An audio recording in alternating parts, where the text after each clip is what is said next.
David's, my business is You're what? just beginning. No, this is my stuff. His 25, 30-year tenure as coach at Duke. Yeah, because we were talking about at our next work session, I thought that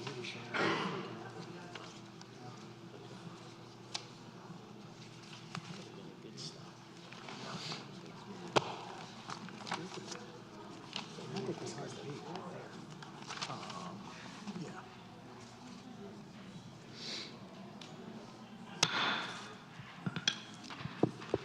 Good evening, everyone. I'd like to welcome everyone to the March 16th Zebulon Board of Commissioners meeting. First, we will have the Pledge of the Allegiance. Is Justin Brown here?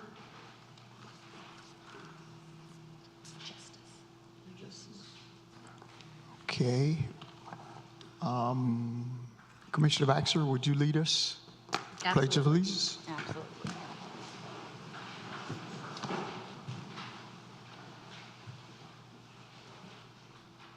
I pledge allegiance to the flag of the United States of America and to the republic for which it stands, one nation, under God, indivisible, with liberty and justice for all.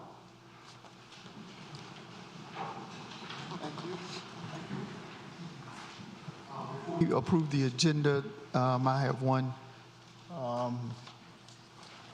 that needs to be moved. We have the under 10 closed session, and that should be under 11 move manager report. And closed session should be the last one. In addition, Mayor, I met with Lisa Markland and we made adjustments to the October 3rd minutes. These were mostly typos and didn't materially change the content of the transcript. The board should have a paper-clipped package that has just what was changed, and so I just wanted everyone to be aware of that. Thank you. Any other changes to the agenda?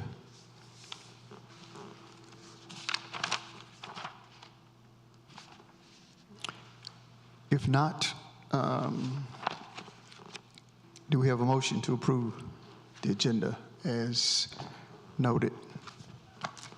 I make a motion to approve the agenda. We have a motion. Is there a second? Second. Thank you, Commissioner Miles. Any questions, comments? All in favor? Motion passes. Thank you. School recognition. I don't think we have Justin here. We'll give him some time to get here. Is Ms. Benaki here? Would you meet me at the podium, please?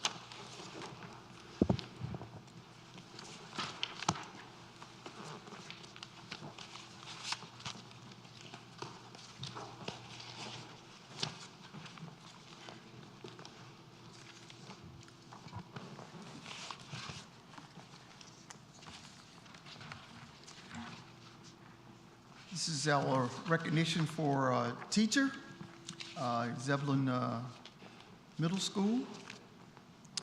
Mrs. Carrie Sue Bonacci joined the Zebulon Middle School this fall and has made tremendous strides and progress by supporting the students in all endeavors. Ms. Bonacci has been instrumental in leading our science Olympiad team that competed at the Raleigh Regional Competition. Our students placed 9th out of 36. It's great. That competed in various groups. Additionally, Ms. Bonacci works hard to build relationships with her students, family, staff. She continues to push the students toward academic success in her classes. The town of Zebulon recognizes Ms. Carrie Sue Bonacci, Zebulon Middle School, for her dedication to the school and its students. Ms. Bonacci pushes her students toward academic success. on March 6, 2023, signed by Mayor Glenn L. York.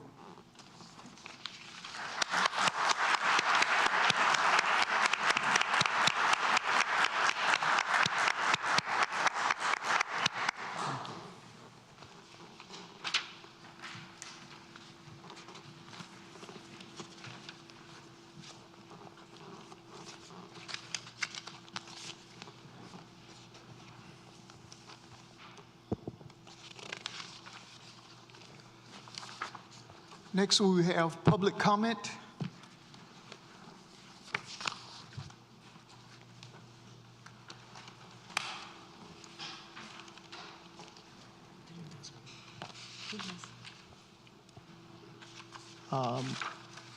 Mr. John Stafford. Good evening, Mayor and Commissioners. Good to see y'all tonight. John Stafford from the Zebulon Chamber of Commerce. So here to give y'all an update on things that are going on with the Chamber. First thing I want to do is formally introduce our new board chair who took over January 1, having Ms. Jennifer Williams. Please stand. So Jennifer is an HR specialist. She represents the Noel Group and Nomeco as our liaison with the community. So Jennifer, thank you for your service and willingness to serve the community through the Chamber.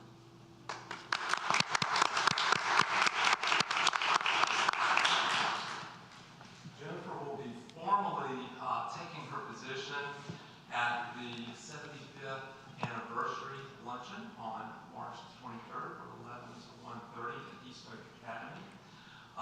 We were founded, the Chamber was founded in 1947. We will be spending a good bit of the time recognizing and honoring some of our founding families, looking at the history of the Chamber, as well as looking forward to what is in the future to better serve our town. Some of the items that I want to bring to your attention related to work that we are doing. Lisa passed out to you all a photocopy of an ad. As you know, the Chamber closed down over COVID. We are still rebooting in many ways, but we're making a lot of advancements. With some of the sponsorship money, I reserved some of it and bought an ad, or subsidized an ad, to feature Zebulon in Our State magazine. It's the February edition. It was collected by us. We had Fall Line and some others from downtown, the Mudcats, that pitched in with us, and we underwrote $1,000 of this as an effort to support the local economy and our local businesses and to promote Zebulon throughout North and South Carolina. And the special feature of the February 2023 edition was made in North Carolina.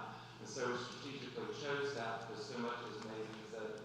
Everything from the pool noodle to Old Raleigh Distillery to the bagpipes that we have. So we featured that in that particular advertisement. Also, at the end of March, we will have our first Welcome Home Guide. Is it me? All right, thank you. We have our first Welcome Home Guide that the Chamber has sponsored, where for each month for 12 months, we will have a periodical that is mailed out to all new residents. I'm looking at the second proof that I will submit to the publisher tomorrow.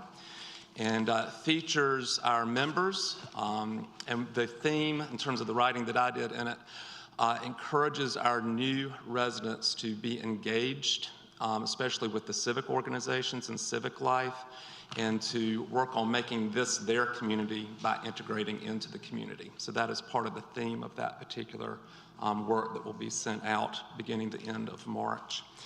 Additionally, we have a job fair that I've scheduled for April 18th. It will be at Eastern Regional Center. I've not announced that yet because I'm still getting some things tended to in the database for signups, but that will be going out in the next week or so. I would like to thank the mayor and the town for continuing to partner with the Chamber with the Coffee Connections. We had it 2 weeks ago where we had the privilege of introducing our new economic development specialist, Shannon Johnson, to some of our members. And we'll have a special luncheon for Shannon to meet our major chamber investors on March the 29th. We'll have the site lead for GlaxoSmithKline, the president of NOMACO will be there, Renee Baker from Parish Realty, as well as some others have already registered for that. So it's really an exciting time for the town, and appreciate the opportunity for the chamber to participate in that.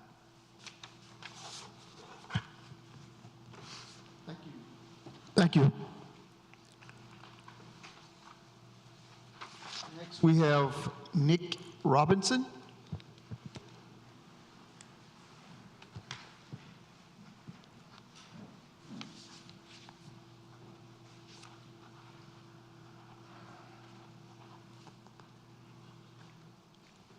Good afternoon. How y'all doing today? My name is Nick Robertson. I am the Hunger and Nutrition Program Director for Urban Ministries of Wake County. And we started a program last summer called Project Pivot. This program is designed to partner with local nonprofits, agencies, and other healthcare organizations and entities to make sure the people in Wake County, the families and individuals who need the most help right now, food-wise, receive a week's worth of groceries every week for the next 2 years to try to change the tide of what's going on in our area. I'm in Zebulon right now, but I'm from Raleigh. If y'all know anything about what's going on in Raleigh right now, I've never seen this many homeless people here. I've been here all my life, and things are not looking good. There is a wave of poverty going on right now, and the next wave is a wave of crime. And the programs we're using right now are designed to get the people who are on thin ice right now the help that they need, so we won't get back to these points. This program is designed to be moldable, changeable, and organic. The first phase was partnering with other nonprofits and entities like Southlight, Passage Home, Wake Med, Galatians Healthcare, and a couple of more nonprofits who do deal with the people who need the most help right now. And our second phase has been entering Wake County Public Schools. And if anybody knows anything about Wake County Public Schools, it is the 18th largest school district in America. So that is a lot of people to feed, and so we have decided to focus our efforts on Eastern Wake County right now. We are already in Zebulon Middle School, Forest View. It's so many schools right now, I can't even think of them all. And that's just probably 1% to 2% of the students that need that help. And what we're doing is bringing these students snacks, breakfast items, and some items they can take home to make sure these children do not go hungry while they are in Wake County Public Schools for the rest of this school year and all of next school year. No matter what race, color, creed you are, our children are going to inherit these cities, and we are thinking about the future. And this is designed to change these students' outlook every day and make sure they aren't hardened with a plaque that you cannot wipe off when they are grown-ups. Because that's what we're seeing right now in the city of Raleigh through the gentrification of our city. We lost our largest mental health care facility in Dorothea Dix, which is shining through right now. There were more pedestrian accidents in Raleigh than ever last year among the main corridors. And those are the areas that are filled with all of these people. So the design of this program is to help the people that need the most help. And we are going to do this with or without help. But if we get the help from all of the county commissioners and city leaders in Wake County, this program can be maximized. And just the word I can use, honestly, for the city of Raleigh right now, for my reception, is frosty.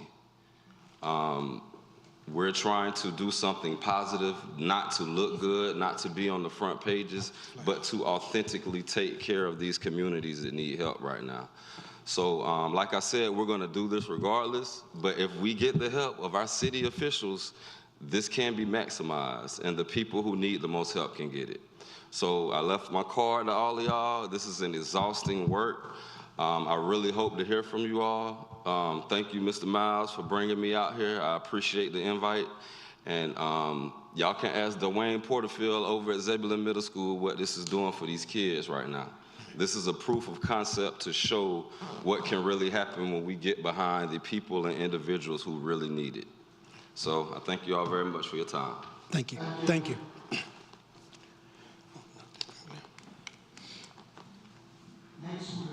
Chloe Smothers.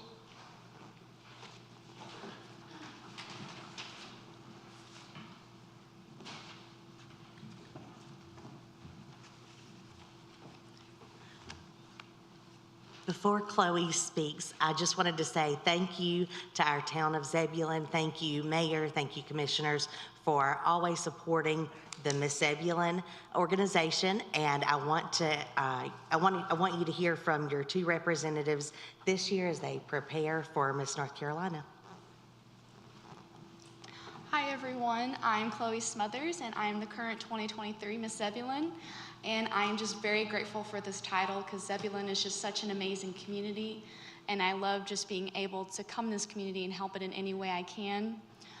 There's just been so many opportunities been given to me. My platform is Empowered Girls Empowered, and it's about getting active and building confidence, because I feel like that's such an important topic, like we just talked about how not only does getting active affect your mental health, and eating healthy can affect your mental health and your outlook on life. And I'm just so blessed that I have been able to volunteer with our community center. I've been able to go and work with our fire department and volunteer time and healthy meals with them. I'm about to go and volunteer time with our Boys and Girls Club, and it's just such an amazing, once again, opportunity. I know I say that a lot, but it really is. Being able to represent all of you on a stage doesn't seem like a lot, but it really is just that impact so that young women can see that. It's such an awesome opportunity.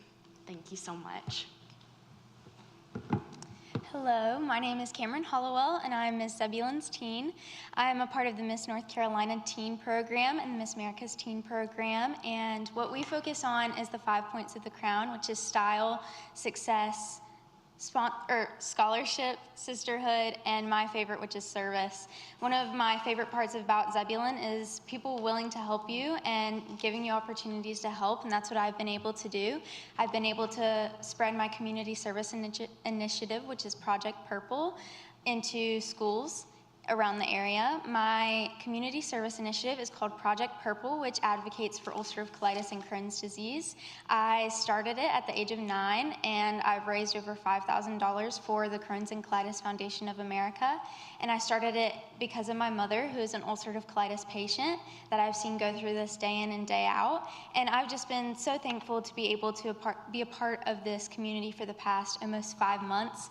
And with the rest of my time as Miss Zebulon's teen, I would love to partner with Zebulon Parks and Recreation to hold a blanket making community service event.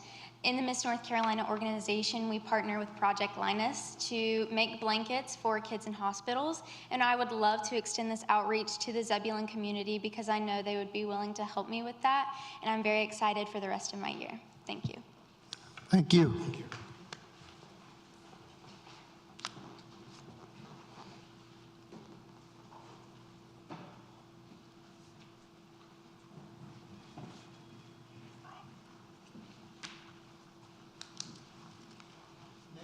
Next, Cameron Howell. She just spoke. Oh, okay. Is there anyone else for public comment? Do we have anyone? Okay.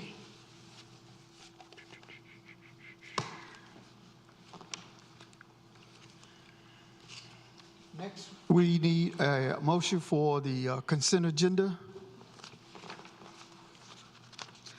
I make a motion to approve the consent agenda as amended with the handouts that were passed around before the meeting started. We have a motion. Do we have a second? Second. We have a motion and a second. Any questions, comments? All in favor of the motion? Motion passes. Thank you.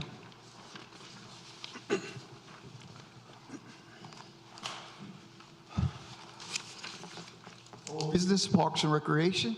Thank you. Good evening, Mayor and members of the board. Give me just 1 second to get my notes open. All right. So I'm returning to you this evening to revisit some topics we talked about at your work session in regards to Little River Park planning. So just to recap for those in the audience, in September of 2021, the Plays Zebulon Comprehensive Parks and Recreation Master Plan was adopted. One of the first steps of implementation of that plan was to do a Little River Park site-specific master plan. That was adopted in November of 2022. And both of these plans were developed using community input. In February of 2023,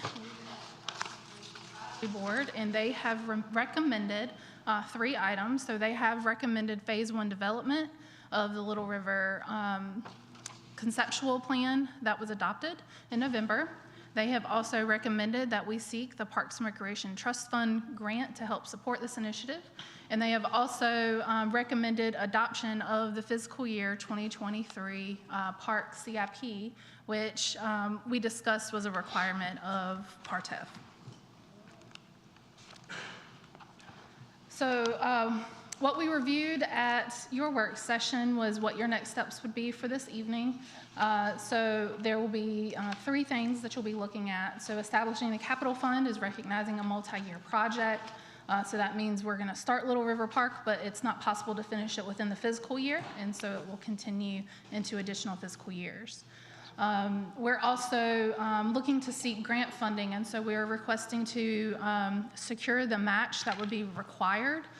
We are asking for $250,000 of general fund to be allocated, as well as $250,000 of Parks and Recreation impact fee. We're also requesting the adoption of the fiscal year 2023 Park CIP. And as a reminder, a CIP is not an allocation of any funding. It is a plan. It is revisited routinely each year as you go through your budget process, and things may shift from year to year. It's really dependent upon priorities within the community as well as available revenue.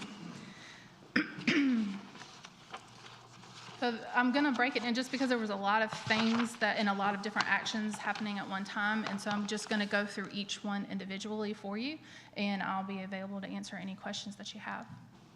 So the first item of business is Resolution 2023-23, and that's consideration of the adoption of fiscal year 2023 Park CIP. Are there any questions I could answer? Questions from the board? Yes. Commissioner Baxter? So we have these several page foldouts that have each project listed and then the fiscal year in which it hopes to be addressed and accomplished, correct? And when there is no tick next to the Parks and Rec impact fee or the potential bond allocation, will you just please explain where that money is going to be coming from in the budget? Sure. Yeah. Typically, what the notifications are is a potential bond project. So that means you may, if you move forward with a park bond, you may be able to use funding depending on how you put it out there to support that project. And that was intended to show in our field what we see are projects that are typically supported in a community for a bond. So the board would have to decide if you want to pursue a bond for one of those. The recreation impact fee tick mark is noted as projects. I'm going to take it back for a second. The recreation impact fee, the way it's applied and the way it's collected, you have to spend it on projects that can be tied or supported by development because they're who are paying into that. And so you are providing additional levels of service based on the impacts of growth. So anything that's not listed there means, it doesn't mean that it wouldn't you wouldn't want to necessarily consider it for a potential bond, but it's not likely or not as supported typically by a bond. So those funds, you would need to look for maybe an alternative funding source. You need to be looking for general fund, or they may just be projects that you don't have funding for, and that may have to get moved out into an out year right now. Are there,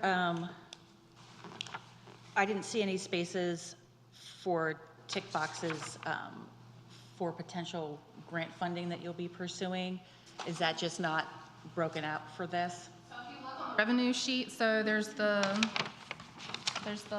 longer sheet and then the shorter one. Right. So the shorter one recognizes revenue.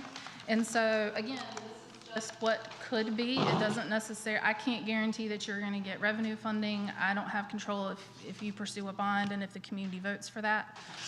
So this is just showing if you did everything that was on this project list as identified in the master plan, this is likely what it would have to look like in order to get funded. So you would have to spend it's the mixture of general fund, recreation impact fee, bond, grant. So it just takes a variety of resources in order to fund these types of projects. And not everything will be able to be done. That's why you revisit it annually.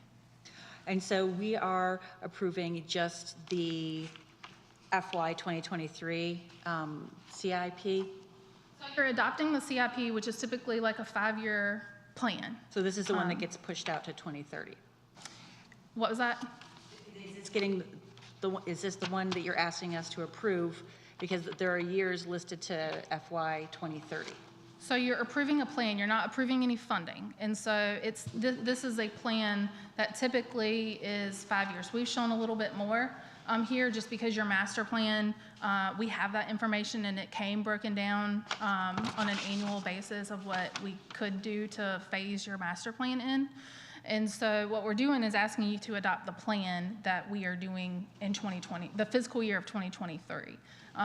And moving forward, we will continue to update this and revisit this. So you'll see this again for 2024, where there'll be revisions that we'll make based on priorities that we're seeing out of the budget process.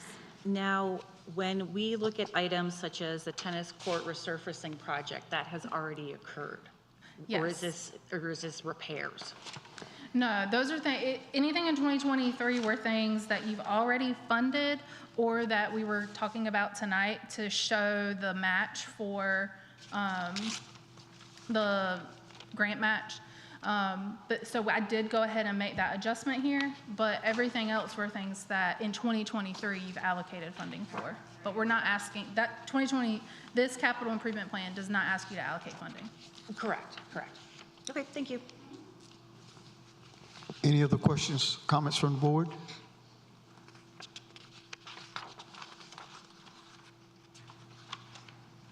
Any further discussion? Just one quick question for me. As far as the money that we're matching, if we don't get the grant, how will those funds be kind of like allocated back? So the board would have some decisions to make. If you don't want to, you could leave the funding there for Little River Park and you could either start to do what you can afford or you could continue to seek grant funding, because just about any grant funding we're going to go after, there's going to have to be a match. And so if we don't get this part of grant, we're also going to try to go after LWCF if we're going to be eligible to apply this year. And that would also require a $500,000 match. So either way, if we want to move forward and we want to seek grant funding, we're more than likely going to have to show a match. So what the board could ultimately do is decide to leave it there for us to continue to seek grant match. You could decide to authorize staff to go ahead and start development of the park, or the board could just move the money back into its general fund. So we will get notification before those funds are spent either way? We'll get notification? You'll have to approve, you'll know if we get the grant funding, y'all will have to take action to fund that. If we don't, we'll let you know and we can have a discussion then what our next steps are. Perfect, thank you. Mm-hmm. Any other discussion? Are we ready for a motion? I move to adopt Resolution 2023-23, the Parks Capital Improvement Plan. Second. We have a motion and a second. Thank you, Commissioner Miles. Discussion? Questions? We'll do a roll vote, starting with Commissioner Laux. In favor. In favor. Commissioner Miles? In favor. Commissioner Baxter? Motion passes. Thank you. All right, the next item is ordinance 2023-28, and this is to establish the capital fund. And I'm available to answer questions. Any questions, comments from the board?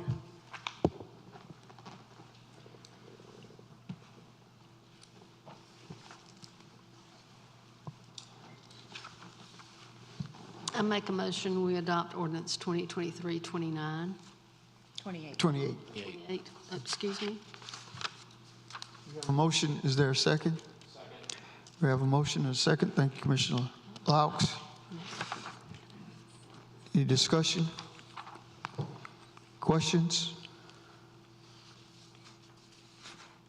We have a roll vote, starting with Commissioner Baxter. Commissioner Miles. Favor. Commissioner Clark. Favor. Commissioner Laux. Favor. Motion passes. Thank you. The next item is ordinance 2023-29, and the consideration before the board is the budget transfer. Again, that's $250,000 from general fund and $250,000 from your recreation impact fee. I'm available to answer any questions. Any questions from the board? Nope. Discussion? Is there a motion? I make a motion, we adopt ordinance 2023-29. We have a motion and a second. Thank you, Commissioner Baxter. Any discussion? Questions? Roll votes, starting with Commissioner Laux. Favor. Commissioner Clark. In favor. Commissioner Miles. Favor. Commissioner Baxter. In favor. Motion passes. Thank you.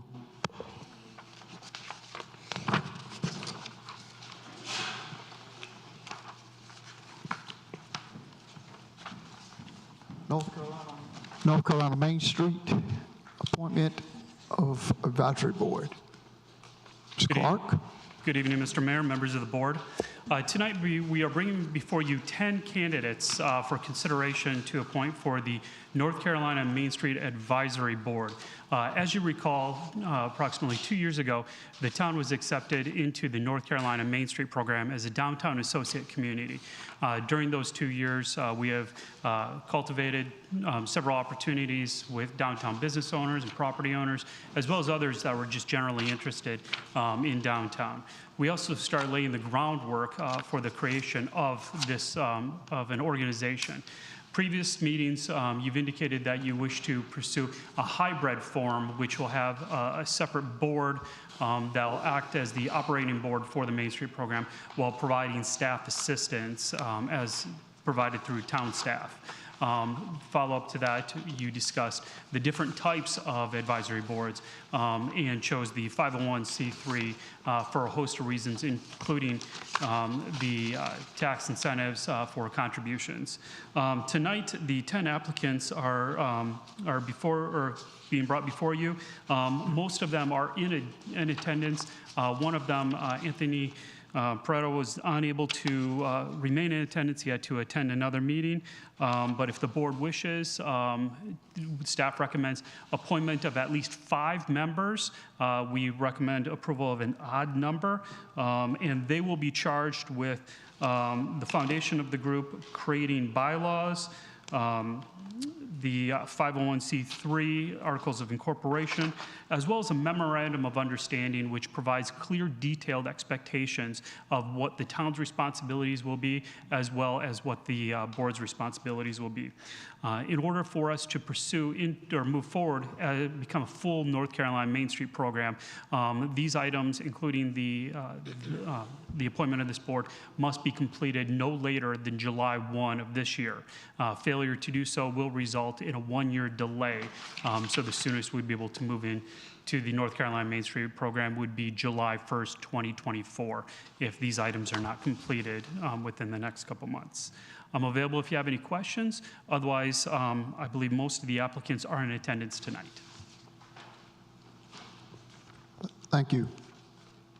Comments, questions from the board? Will there be opportunity where each applicant can come and kind of give a brief speech? I mean, kind of introduce themselves. Is that possible, Mike? Yeah, absolutely. Just since we're here in attendance, I think is That's correct. I believe you have a list of each of the applicants. Correct. And we can just go down the list and start there. Just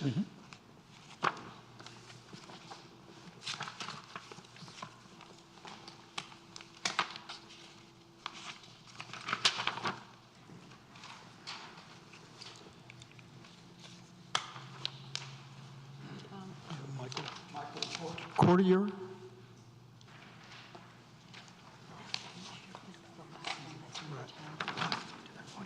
This is the last one. Should we get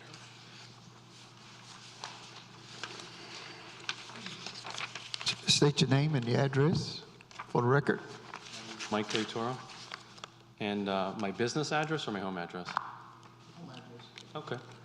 10801 Debnam Road, Zebulon, North Carolina. Thank you. Good evening. My name is Mike Toro. I'm the owner of Good Life Wellness Group. I started the business just down the road in response to the mental health concerns going on in Zebulon. Overall, I was pretty concerned about the community, and I just really want to help. That's kind of why I'm here tonight also. Just whatever I can do. I bring a wealth of experience working in different states at different capacities, whether it's on a board or helping like very large nonprofits, helping communities even into the hundreds of thousands to really get situated. I'm more of a systems-focused person, so I'm really good at grasping the macro level stuff to really get policy moving. I'm very action-oriented and just really concerned that, if you don't kind of grab the bull by the horns or really get the community moving when you have that moment when it's really ready, grab that momentum, that you can kind of, lose opportunity. But that's what I'm doing here tonight. Questions for? I don't. No questions. Thank you. Thank you.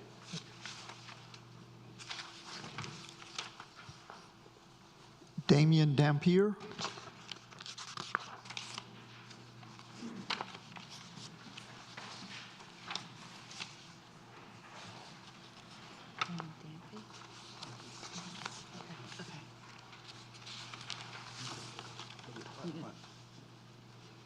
Good evening, Mayor and members of the board. My name is Damon Damphey, and my address is 415 Parkside Place, Zebulon, North Carolina. So I've always been the type of person to want to have hands-on or not be a person to just sit on the sideline and complain and not actually be actively involved in things that I think impact me and especially my community and the community in which I live.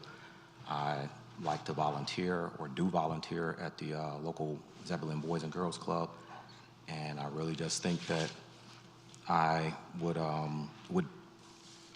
have a great opportunity. It will be a great opportunity for me to sit on the board and actually serve in that capacity as well for my community. Any questions or comments for Mr. Damphey? Have you worked for any nonprofits in the past? Yes. Didn't hear you. Have you worked for any nonprofits in the past?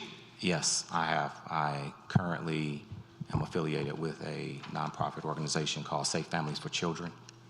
So that is current, but actually also help coach, volunteer with coaching little leagues, various little leagues, communities or organizations from Michigan, as well as here as well. So you're familiar with the nonprofit structure and the needs within a nonprofit organization? Well, for the most part, I believe I have a fairly good grasp or understanding. for what they do and how they supposed to function. Any other questions, comments?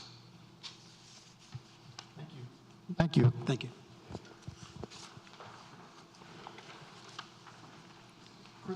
Crystal Flowers.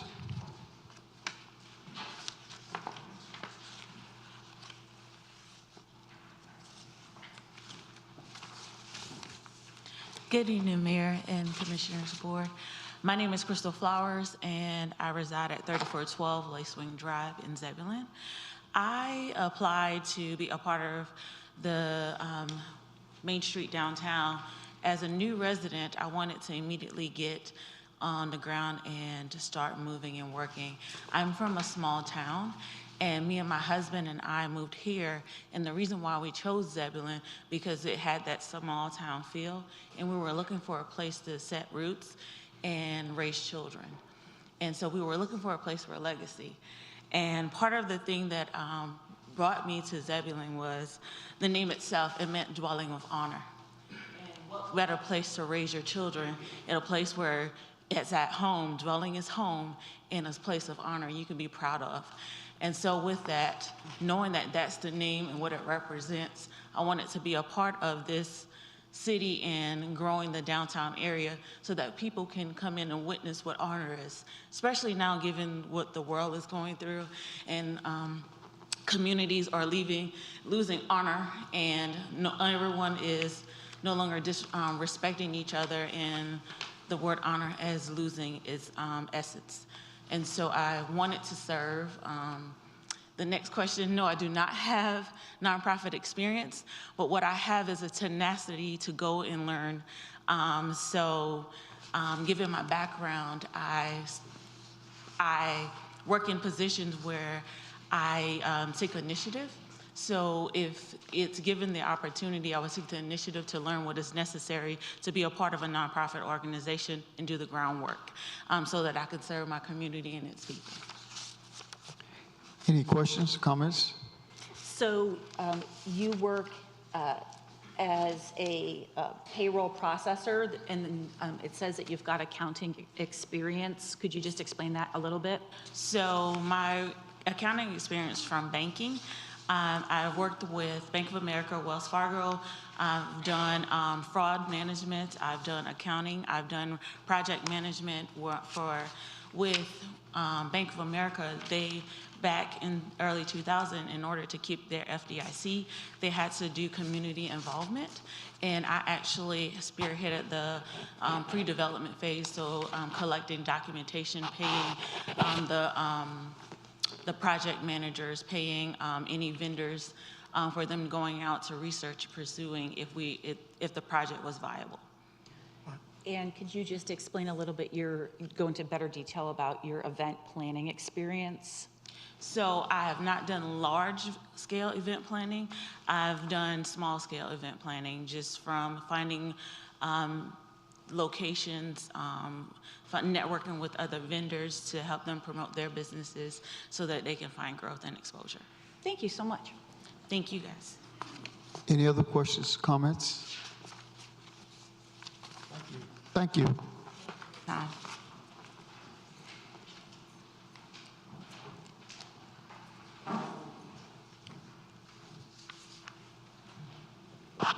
Germano.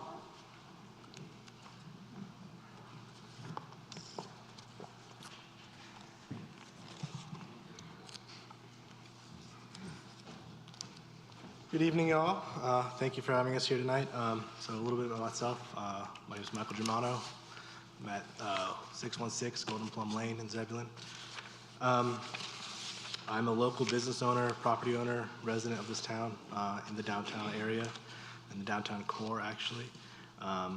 We have been extensively involved and connected with the downtown. So from the beginning of this project, myself, I've served as a stakeholder on the Downtown Associates Committee group through the exploratory process with Main Street program. I'm an architect, so I am well versed to develop and revitalize and bring these buildings back to a functioning life. And so for those reasons, I think I'm well versed in understanding of what is needed for this town and this downtown corridor. I have previous experience serving nonprofits with the downtown Arts Committee, ZDAC, as a member there. I also have previous experience working with the Main Street program in Spruce Pine, North Carolina, working on design processes and explorations for their Main Street Pocket Park, which was actually developed and built in 2014 through a design that we did as an undergraduate class. So I am well versed in the needs and the workings of Main Street, and I would like to bring those expertises and my experiences to this program. Thank you. Any questions, comments? One question for you.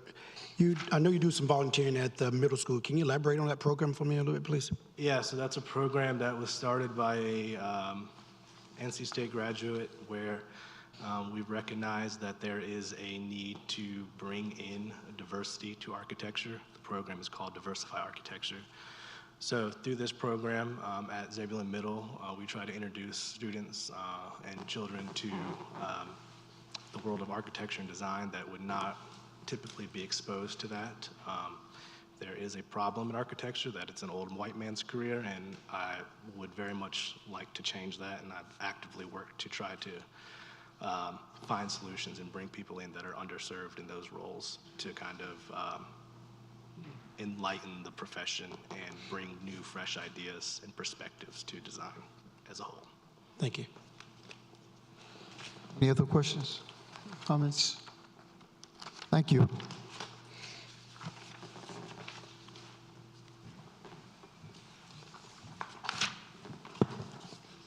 Next, Narcia Johnson.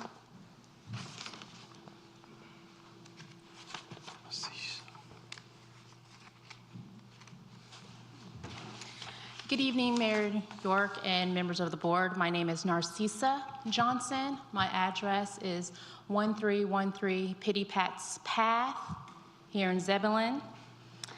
I go by the mantra that if I cannot do great things, I can do small things in a great way.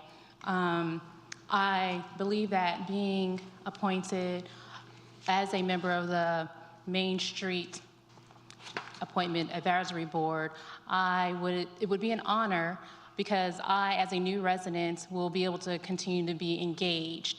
I understand that there are many upcoming deadlines that the board has to adhere to so that they can be able to be a part of a bigger plan, and I have the time to be able to dedicate that, not just currently, but for the tenure of the role. I'm a mother of 2 children. I am also a wife of a recently retired Army vet, and I also am an honorably discharged U.S. Air Force veteran. I have traveled abroad, not only internationally, but also locally. So being a part of this board, I feel that I will bring that diversity that this community is starting to see and grow. It's not just those who are here, but also those who are coming, like I did. We selected to be in this community because not only of what we saw and read about, but it also puts us close to our home and our members of our family who are in Northern Virginia, Southern Virginia, and believe it or not, my grandfather was raised here, may he rest in peace, not in this area, but as far north as Rocky Mount, and we still have family in Laurinburg. So it's very dear to me that I found a place that can bring everyone together, and I feel like this community is doing that. And while we have just recently relocated in 2021, I personally haven't been here since July. I just got here because I have been working abroad. I have had the opportunity to serve as the first vice president of the nonprofit organization Zeta Phi Beta Sorority Incorporated in the town of El Paso, Texas, where that I oversat committees and as well as dealt in amending bylaws and creating new bylaws for our organization. I have had to participate in fundraisers that were allowed me to engage with other members in the community, not only just local, but also talk with some of our state officials to try to bring awareness not only to our organization, but awareness to things that are ongoing in the community. So with the goals of the Main Street Appointment Advisory Board, there's a lot of pieces that I see that has to be brought together. My background also stands that I have a master's in, a bachelor's in intelligence studies, a master's in management with a specialization in organizational leadership, and another master's in management and philosophy. And I'm currently seeking a PhD, currently working on, in management with a concentration in human resource management. So that has equipped me to be able to also work with varying backgrounds, people, because as we know, there's different generations, and sometimes we forget that, how to bring those ideals together and listen to each other to get to the bigger goal. So with that being said, it would be an honor if I'm elected or appointed as well to be a part of the committee. If there's any questions, I'm right here. Questions or comments? None. Thank you so much. Thank you. Thank you.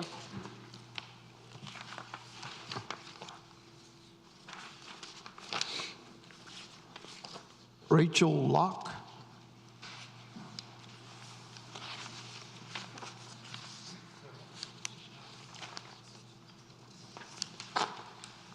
Hi, good evening. I'm Rachel Locke. I live at 118 Inverness Street in Zebulon. The main reason that I wanted to be on this board is because I have a passion for community and for building connections in community. And ultimately, what I see downtown Zebulon it's a community. That's what we're trying to put together. And essentially, I want it to be intentional. I want it to be inclusive. I have a background in creating communities through dance fitness, women's mentoring. I've facilitated Bible studies before.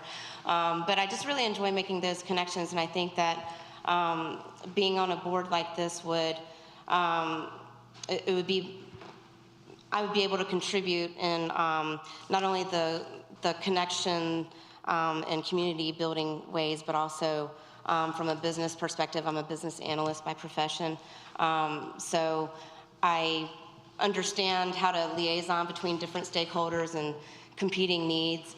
And I believe, as we know, with the growth of Zebulon coming up, downtown Zebulon is going to need to be a beacon of what people are going to be moving here for. They're moving here for community, and they're looking for a place to belong. And I think that's got to start in downtown.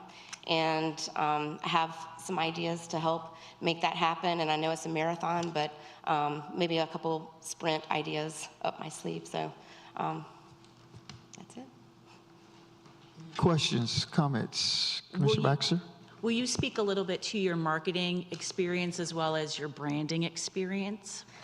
Well, when I worked at a company up in the DC area several years ago, in my department, we had to adhere to brand standards. There was a brand recognition effort within the company where it just wasn't cohesive. And so I had to lead that effort, understanding brand recognition and lead the department and making sure everything was adhering to that and that it all wrapped up to the value system that whatever the department was and then ultimately the company was trying to envision. So just making sure that that came back around full circle. And then the marketing experience I have is a little bit more on a personal level with the dance fitness that I teach. That's something that I'm really passionate about. I'll be teaching at the community center here coming up in April. I'm volunteering my time and services for that. And I I've had some experience in marketing my own class, but I'm not really good at marketing myself. But I love lifting other people up, and I love helping build connections with other people and introducing,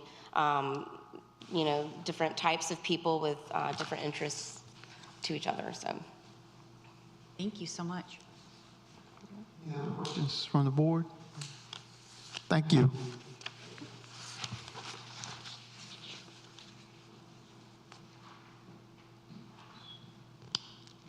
Anthony Perillo?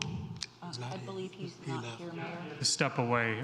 His application information is included in the packet. He currently serves as the executive director for East Wake Academy. Cyrus Stacy?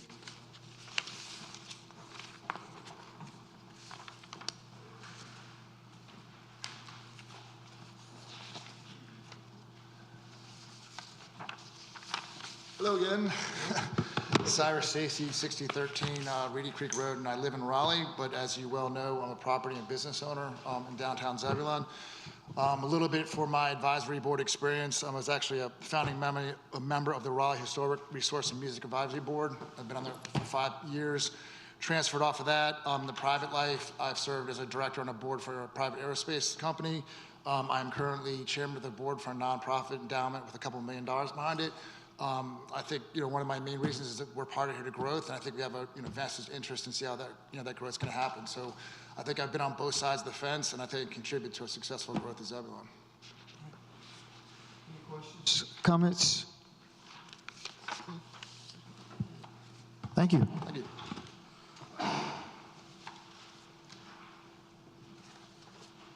Quentin Taylor.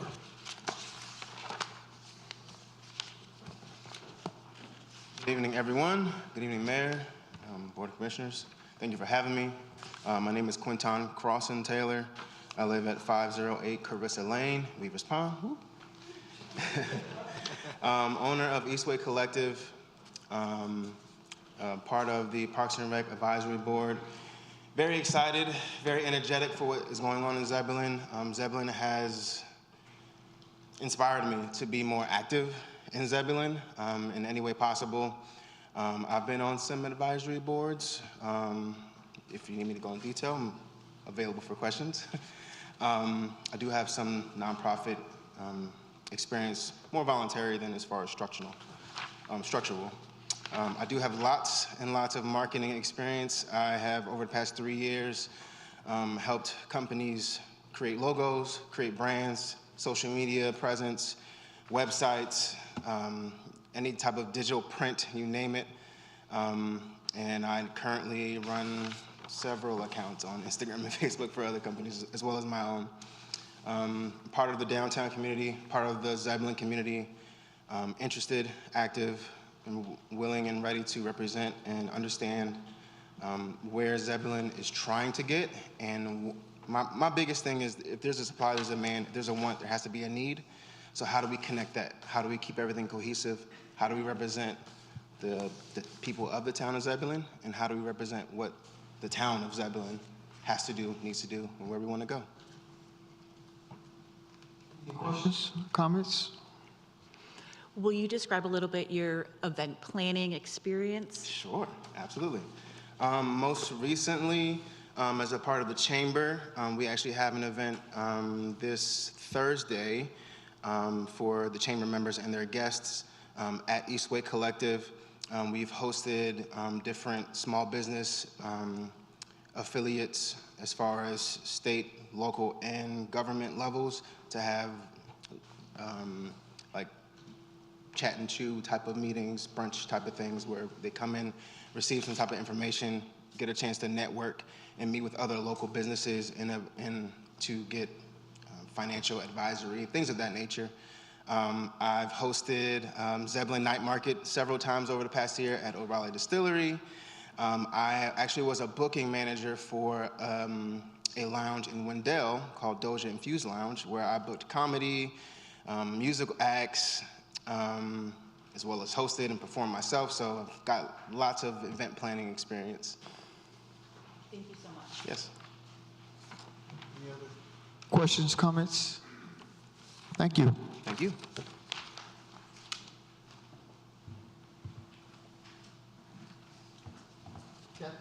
Christine Ross.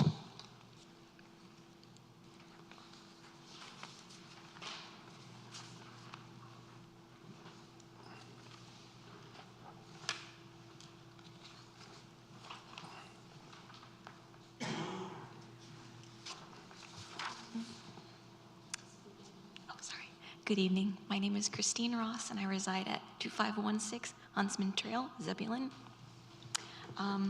Wasn't prepared to speak, but so I basically moved here from Raleigh, the height of the pandemic, and I found it very hard to really connect with people besides my neighbors, and I decided that I wanted to try to be involved as much as I could. So I started in Raleigh volunteering with the Women's Center. And then once I moved here and the pandemic kind of lifted a little bit, I started to reach out to the community center, started meeting some of the local businesses, and just was trying to organize and connect to different groups of people. So most recently, I worked with East Wake Academy and the 2 local nursing homes, and I was getting the students in the local community to make Valentine's Day cards for the residents at the local homes. Questions, comments? Yes. Will you go into your marketing and your graphic design experience? Oh, sure, yes. So I work at NC State University in their marketing department. I'm a graphic designer for them. We do a lot of advertising, digital print ads, and like all the magazines in town. What else? Oh, we focus a lot on fundraising because we're a state-funded school.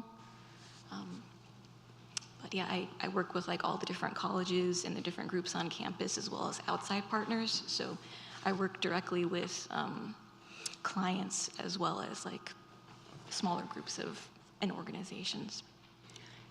Could you give me a couple of examples of the events that you have organized, I'm assuming through NC State? Mm-hmm.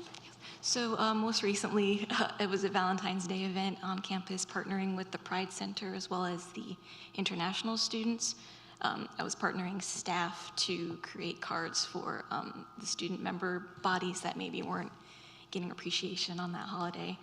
And then that kind of inspired, well, actually the Zebulon Valentine's event kind of inspired the work version, but yeah. Thank you so much. Yeah. Comments? Thank you. There's an 11th, Latanya McCabe. Yes. Thank you. Tanya McCabe.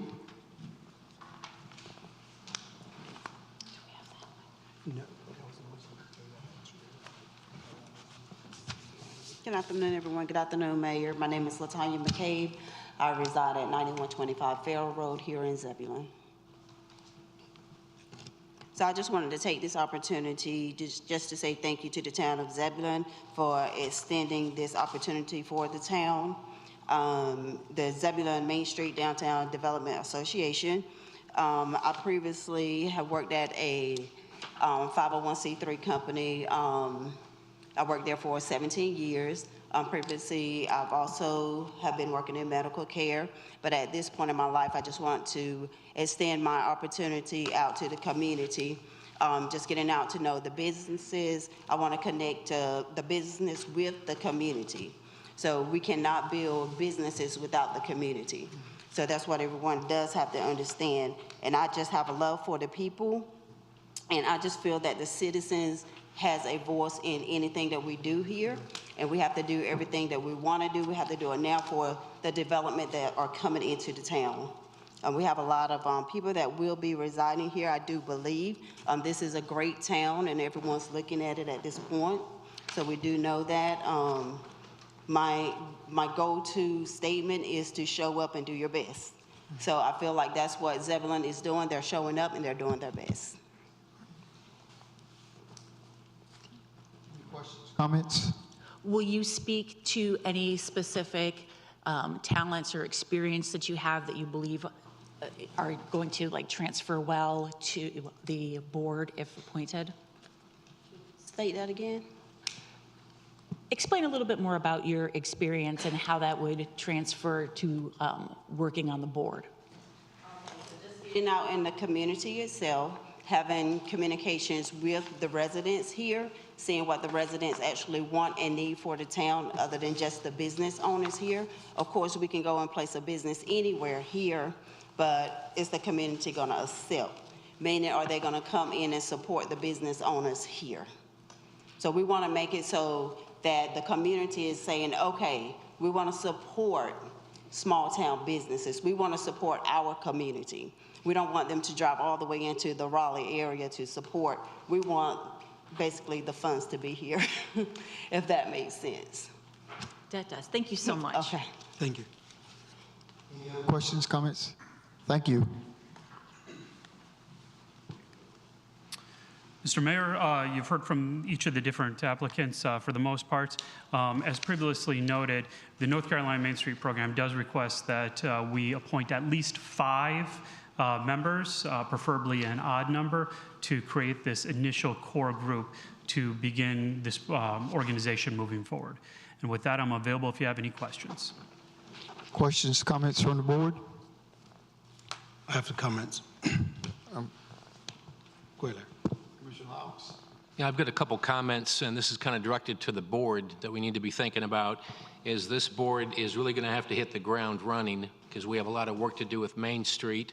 We also need to involve additional volunteers. This executive director board is just kind of a starting point, and they may actually have to raise some funds because this is a quasi-private public partnership. Also, with a town almost at 10,000 people, one of my goals is try to get as many citizens involved as we can in this town. So I'm a little hesitant to have someone on 2 or more boards. I think you should only be on 1 board at a time. I also would love to see a chamber representative on this board, as well as a commissioner, because this is a starting point and we've got a lot of work to do. And we also have to consider appointment periods, because we want this to be staggered. So possibly some of these people would be, I'm suggesting, a 1-year term, and the other ones maybe a 2-year term, and a 1-year period could be reappointed if we've got a nice working group. So just some things to consider, and as Mike said, we have to have a minimum of 5. We can't have more, but we don't want it to get so squirrely it's hard to manage. But just some things that are on my head I wanted to pass on to you guys. Thank you. Commissioner Clark? I think we probably ought to give us some time to go over everything that we've heard tonight. I don't have any problem with them serving on more than 1 board because we already have some people serving on the recreation and the planning board. We have some people doing 2, and I think that can still be done, managed well. I'm not sure. I think a town commissioner needs to be on there. I think it needs to be done by the people without us being, one of us being over them. I think that would sort of, I don't know, I think they would be more comfortable starting off, and I think they would be running it on their own too. Also, you're going to have more people, but it wouldn't be up to the town to appoint them. I think you have your executive board, and then your executive board would reach out to others to help them. The executive board would be the voting part of this, of it. They would make the votes and do that, and they would have other people to help carry out the program. Commissioner Miles? First, thank you all who have thrown their hats into the ring. I'm impressed and excited. So many who have shown an interest in serving our community. I spoke with Ms. Liz Parham, the director of North Carolina Main Street and Rural Planning Center, seeking guidance on what would make an effective advisory board. She provided some suggestions other municipalities have done prior to appointing members that help their new board, as Larry would say, hit the ground running, including deciding how many members on the board, who will have the voting rights if decided to have a larger board, and if a commissioner sit on the board.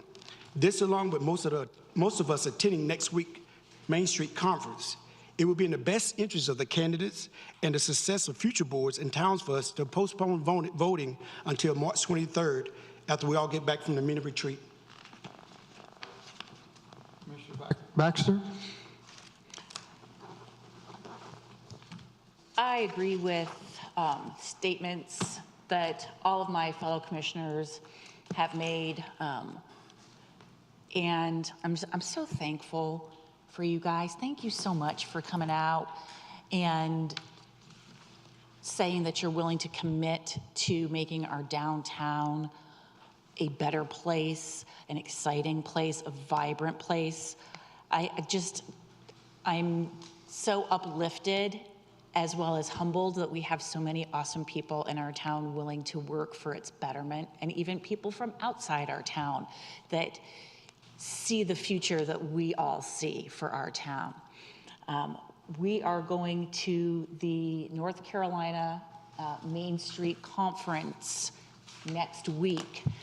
I would like us to defer our selections until we at least get back from that conference, because I think that it's going to just give us so much more insight. I actually wish that we had been able to prepare ourselves a little bit better so that we could have maybe even had the time to appoint a board, understanding what it entailed, and then having the members of the executive board join us in Statesville. But we're just trying to move along as we can.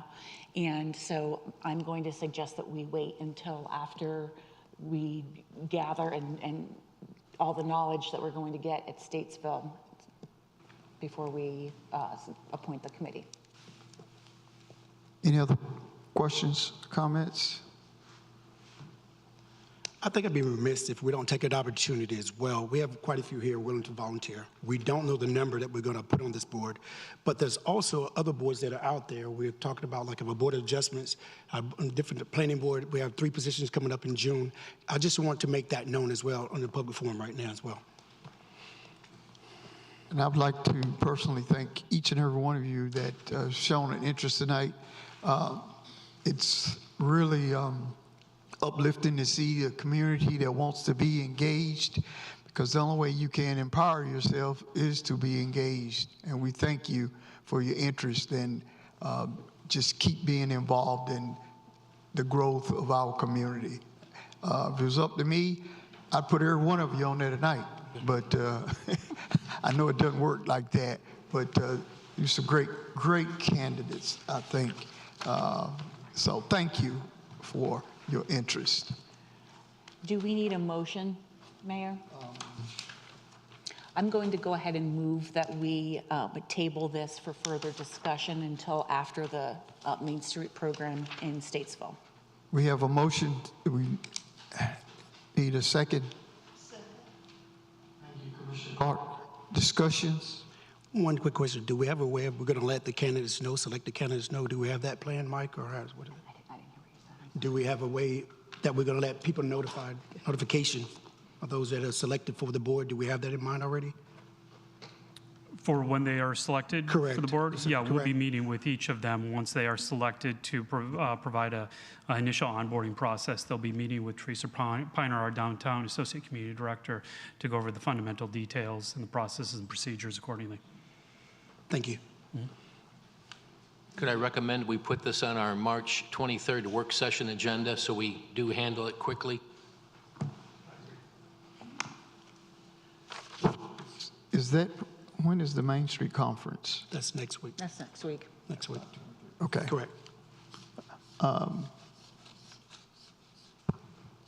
you want me to amend the motion? Yeah, that would be not a work session, but it would be a retreat. The 23rd is our retreat date. The 16th is our work session. So yes, you would table to date and time specific. Okay, so I'm going to make a motion that we table this to our retreat on the 23rd. I second it. We have a motion and a second. Any discussion? We have a roll vote. Commissioner Laux? In favor? Commissioner Clark? Favor. Commissioner Miles? Favor. Commissioner Baxter? Favor. Thank you. Motion passes.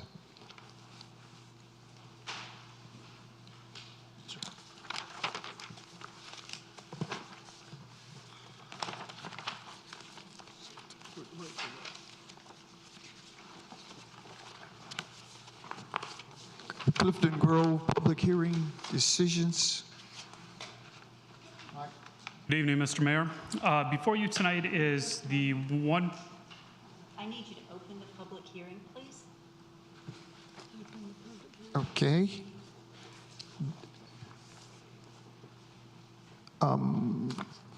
Do we need a motion to open the public hearing? Just declare the public hearing open Okay. and ask for staff presentation, please. Okay, I declare the public hearing open for the Clifton Grove annexation and ask for staff presentation. Members of the board. Before you tonight is a public hearing and possible decision regarding an annexation of approximately 120 acres, commonly known as Clifton Grove, otherwise known as the Johnny Watson tract. To provide a little bit of context and detail, this is approximately near the intersection of Pippin Road and Pierce's Road. It does contain multiple parcels with frontage on both parcels. The current zoning is R2, future land use category is SR, and is currently located within our ETJ, or extraterritorial jurisdiction. Before you tonight is specifically the annexation to allow for the continuation of development.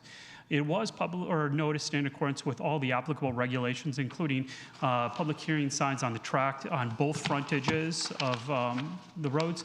There was a mailed notice that went out to all property owners within 150 feet of the subject property. It's worth noting that this application initially came in before the amendments to the Unified Development Ordinance, which is why it only went out to the 150 versus the 750. It was posted twice in a paper of general circulation. Specifically, we used the Wake Weekly. Furthermore, and above and beyond the state statute, it was posted to the department's email listserv. It was posted on the town's website, as well as the town's interactive development map with all these proposed requests. The applicant is proposing to annex into the corporate boundaries. It's worth noting that this is adjacent to two different sections of corporate boundaries. The areas to the south, actually, let's use this. The area to the south here is part of our contiguous corporate boundary, which means it has connectivity to the downtown area, the core of the town. The area to the north here is what's known as a satellite annexation. There's certain municipalities in North Carolina that have authorization to do satellite annexations, and we are one. By annexing the subject tract, it will actually allow for this area, which goes all the way up north of Pierce's Landing, Weaver's Pond, Weaver's Ridge. It would make all of those contiguous corporate limits to the town boundaries. As I know currently, though, it is in the ETJ. Therefore, all of the Unified Development Ordinance regulations are fully applicable to this particular development. The site utilities are noted that there is water in near proximity to the north on Pippin Road, as well as to the south in these adjacent residential communities here. Furthermore, the sewer actually runs through the parcel or one of the parcels in question. The owner cannot move forward with development until the property is annexed in. The development in question is a residential conservation subdivision that has undergone TRC for the past 2.5 years. It received initial site plan approval in December of 2021, and it's now completing the construction drawing process. There's still a few remaining outstanding comments. However, we are unable to sign the construction drawings, and they cannot begin development until the property is annexed in. The property has done a transportation impact assessment, as well as agreed to any of the road frontages that need to be addressed in accordance with the previous transportation plan. Once again, this application was submitted 2.5 years ago, before an existing transportation plan was fully in effect. The standards for annexation are found in section 2.2.2, subsection G. Specifically, does the owner authorize the annexation of the subject tracts into our corporate boundaries? You'll find the sufficiency review as well as the signed LLC agreement for the Articles of Incorporation from the property owner, Mr. Watson. Services can be provided. As previously noted, you actually have sewer line running through one of the subject tracts, and there is a near proximity to water in 2 different locations. There's a financial analysis included that, as it stands currently, there would be no burden on town services. Once annexed in, the potential return on investment based on the average household property value for the number of lots would offset any potential cost provided for town services that the town would have to be providing. Furthermore, the applicant is responsible for any right-of-way improvements, utility extensions, and other improvements that are subject as part of the development process. Finally, does it meet the health, safety, and welfare? As a standalone annexation, there's no impacts. As part of the development process, that is something that's reviewed as part of the technical review or the technical advisory or technical review committee, TRC, where we examine how the particular development coordinates with these, and they're required to make improvements as outlined in the regulations and standards for our Unified Development Ordinance. Other considerations, annexation is not development. You are not voting to approve or disapprove a particular development before you tonight. You're approving or disapproving an annexation, bringing land into the corporate boundaries. The Clifton Grove is completing its TRC review and approval. As previously noted, the site plan component was approved in December of 2021. December of 2022, and is moving forward for the construction drawing of review now. The developer is going to be responsible for all the infrastructure improvement. This includes transportation-related improvements, water, sewer, the extension of road network, as well as any road widening on all of their frontages, even if they don't have development occurring on those frontages. You'll see a little spur that goes out. Furthermore, as part of a conservation subdivision, this will limit their development. There's allowances provided for conservation subdivisions that require 50% of the land to be preserved. So those lands will be preserved indefinitely. Finally, the proposed annexation will result in the current satellite annexation being contiguous to the central corporate limits. This is important as the town considers future ETJ expansions. That, combined with the population thresholds, will dictate where we can expand our ETJ into the future. Staff recommends obtaining public comment. The applicant is also present tonight and is willing to provide comments and answer any potential questions that you may have.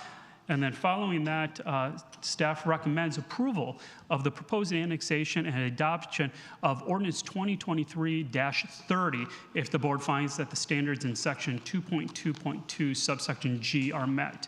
Ultimately, you have a couple different options before you tonight. You can approve the annexation effective immediately. You can approve the annexation with a delayed date based on North Carolina general statute. You could table the annexation, and with that, I would ask that you provide specific details of what information that you need to obtain as it relates to annexation of the property, or you could deny the annexation, in which case we'd request that you provide specific details on how which one of the standards are not being met. And with that, I'm available if you have any questions. Questions, comments from the board? Commissioner Laux? Questions? Yes. And this relates to the development, and as this project is over 2.5 years old, do we have any idea how many units we're talking about in question and the mix? And question number 2 is if the TIA was done, I'm assuming that's 2.5 years old, and a great deal has changed since then, meaning more traffic on Pippin as well as Pierce's. So I would like to see a current TIA, or at least a revised TIA, to help me in an annexation process as it affects the safety, welfare, and health of that area. In terms of the development count, I believe that there's 137 units there, or sorry, 237 units that are being constructed. The number has fluctuated, has gone through TRC, and I inherited this project from a staff member that's no longer here. The TIA, part of that is they take a look at projected increases based on existing and proposed developments. So those increases partially were included as part of the technical review, or the TI. You may be able to ask the applicant if they're willing to provide a revise. However, from a staff perspective, based on the language of our UDO, staff cannot require one. All right, thank you. I haven't seen the TIA at all. Commissioner Miles just received it tonight, and since it is from the height of the pandemic in 2020, I need to review that material, and I haven't had an opportunity to. Commissioner, No, that's fine. Go ahead. Commissioner Miles. I think if we could bring the applicant up so we can ask if they are willing to do a new at TIA, and also give us ample amount of time to kind of review it. Like I said, receiving the night of is not going to suffice for right now for me.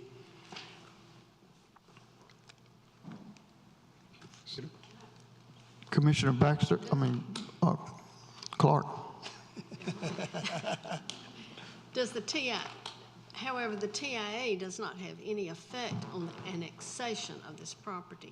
The TI is specific to the development request, which already has site plan approval and is completing construction drawing approval in accordance with the regulations as found in our Unified Development Ordinance. The applicant is only requesting annexation of the land to allow for continuation of the process, therefore, tonight. I'm going to make sure that I'm understanding this correctly. By approving annexation tonight, this project will not come back before the Board of Commissioners because it will be operating within the Unified Development Ordinance. This project, with the exception of annexation, does not come before the Board of Commissioners. The applicant has submitted a conservation subdivision based on the existing zoning district and regulations found in the Unified Development Ordinance.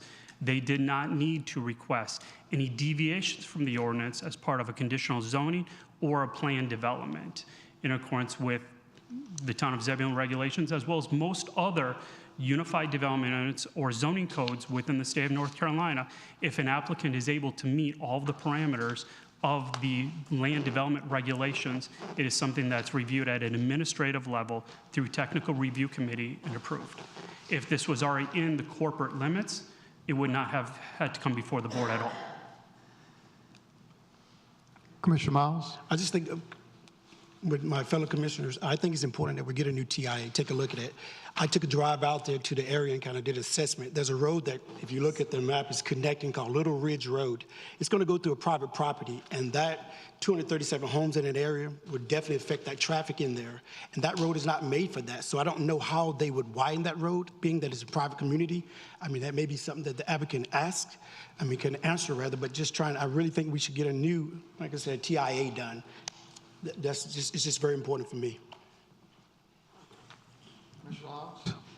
Addressing the public health, safety, and welfare, and doing a real quick mental TIA here, I see 237 plus or minus homes. Right. Roughly 2 cars per home is roughly 500, plus visitors, plus guests, plus Amazon, plus Uber, plus FedEx. Correct. I see where it may impact traffic in that area. But I, too, would like to review that TIA, even though it's 2.5 years old. I have not got a copy of it either. I just received it right before the meeting, sir. Any other questions, comments? Oh, we're going to bring the applicant up so they can That's answer? up to the mayor to do so. You hear Yes, from sir. the applicant? Yes, sir.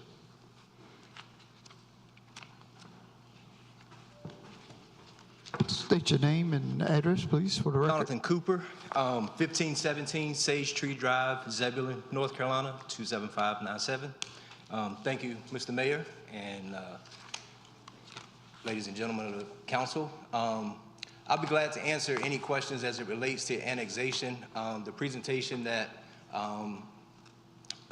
staff has presented kind of encompasses everything. I do want to address, even though this has been a 2+ year review, as Mr.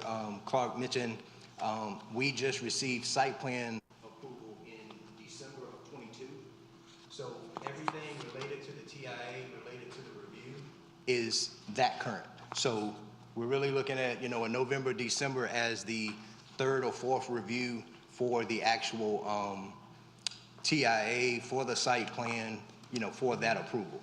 So, it did incorporate all of the future, anything that was under review, anything that was being rezoned at the time. We basically took what staff gave us. We took what we could find. Obviously, that includes my own subdivision, which is Weaver's Pond, right across the street. It includes those subdivisions. It includes the phases of those subdivisions. So it's not just, our 237 and what was there 2020, but it's our 237 and what was there as of most recent in 2022. We have, the reason why it's taken a longer period of time as part of the TRC review, because this is a conservation subdivision, we first had to get approval for what is being conserved. This is 50% of the actual land area is being conserved. So although you see the 237 number, that number under a rezoning could ultimately have been well over double. The applicant, the owner, he's been the owner of the property for quite some time. This actual application predates me working as the agent for this and developer of this property. However, part of the reason why we chose this particular direction is because, number one, is offered, and I'm glad it's offered. This is a benefit to municipalities. Having done this and doing this often, this is a huge benefit because it allows us to develop land without it being overbearing to certain areas, such as the intersection of Pierce's and Pippin.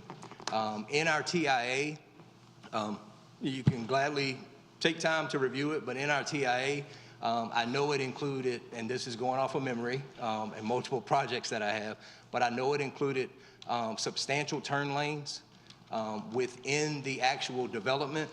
Our main thoroughfare street, as part of the review with TRC, with staff, there are no homes off of that thoroughfare. So that will allow for some alleviation, even though that wasn't a requirement of the TIA, that allows for some alleviation of the intersection because you will have an opportunity to go from a section of Pierce's over to Pippin without having to go to the intersection. And I don't recall if there were any contributions, but I think there may have been some contributions that we're required. And obviously, we're at this point in the review process because we haven't fought any of those contributions. We're willing to make those contributions because we understand, the significance of what we're developing and what we're doing.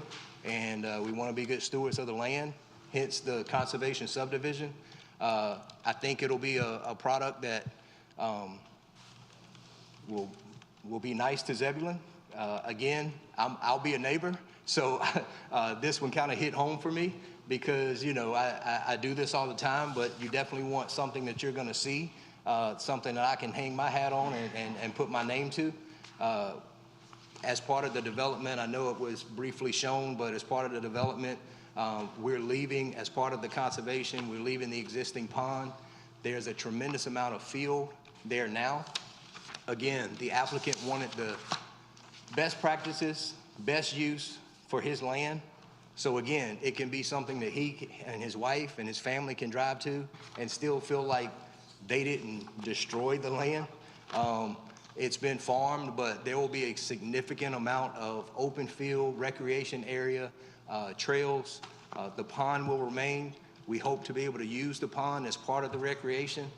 So again, I think there's a huge benefit. I know the concern and I get the concern.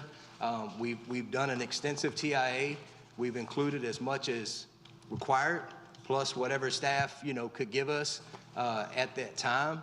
And again, that part of the approval was just completed in December of '22.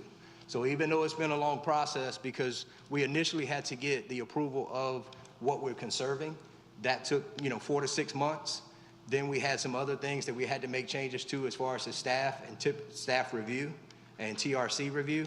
So you're looking at a 60 to 90-day process. But during that time, I don't think there's been as much change to that particular area as you would initially thinking 2 years ago. Everything that has been rezoned was included in that TIA. Questions, comments? Which again, we haven't seen. Correct. So I just say, take in consideration, right where that community is going to be. You're going to come on to Pippin. Pippin's going to hit Pierce's. Pierce is going to run into Proctor, where we have already have congested right there, a circle we're about to put in, a traffic circle we're about to put in there, which will lead you up to the sheets right there, where citizens now are sitting there waiting to get in every morning and the evening coming home. So now I just think it's really important that we take a look at the TIA. Okay. Is that just for my understanding, to give you time to take a look at it, is that something that you guys would take a look at? Is that something that staff, as part of comments, just so we will know how it will be addressed? Is that something that, do we want to look at staff as TRC taking a look at that and then incorporating that if it's needed to be updated? I'm just trying to figure out, what that threshold will be moving forward. Commissioner Laux? Commissioner, I actually do review the entire package in detail. I have found errors in TIAs where they use the wrong speed limits, and I also have to look slightly beyond the development to see what the impact is going to be on the town, because as I've said in earlier meetings, a development on one side of town actually impacts the other side of town, yes, even though the TIA may not address it. And I'm trying to look at this as holistically as I can and discuss it with other board members, because I'm trying to figure out, can we handle the impact? Do we have the roads, the turn lanes, et cetera? And I've only read 4 or 5 TIAs. They're very, very detailed. And I would like to see this one before I vote one way or the other, because I don't feel like I have all the information. Questions, comments?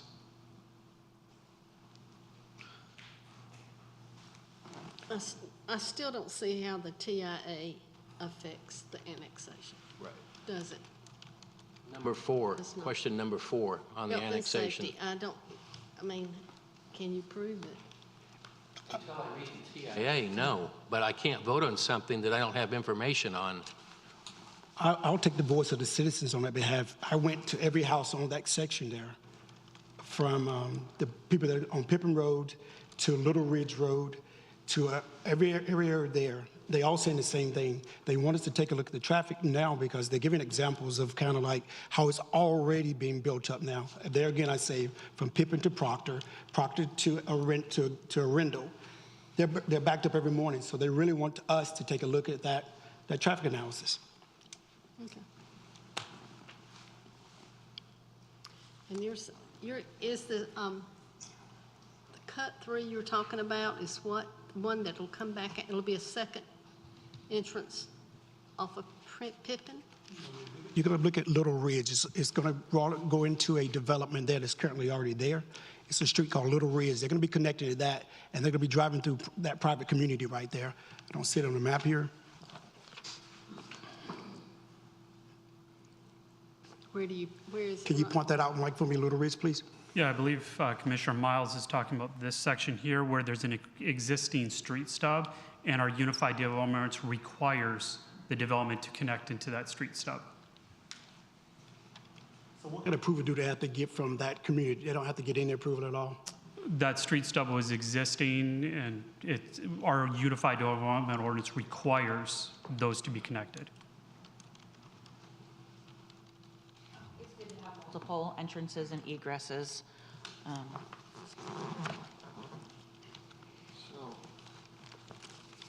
What's the board's pleasure?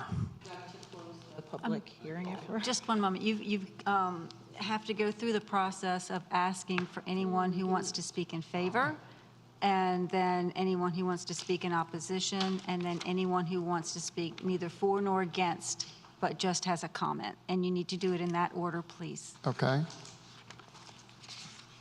Any other questions, comments from? If I could, just if there's any other concern that I may get you further information today.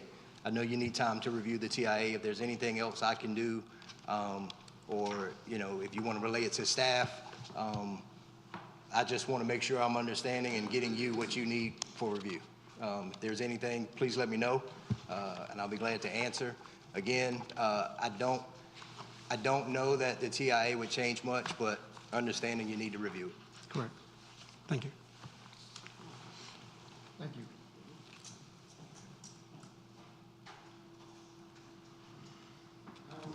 Public comment? Anyone speaking? Please ask for anyone who wants to speak in favor. Yes. Anyone wishing to speak in favor of this project? Come forth.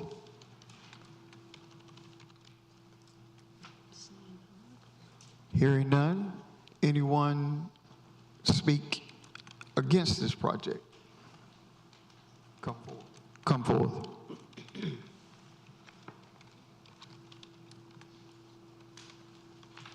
Hearing none. Anyone that wishes to speak neither for or against this project, come forward.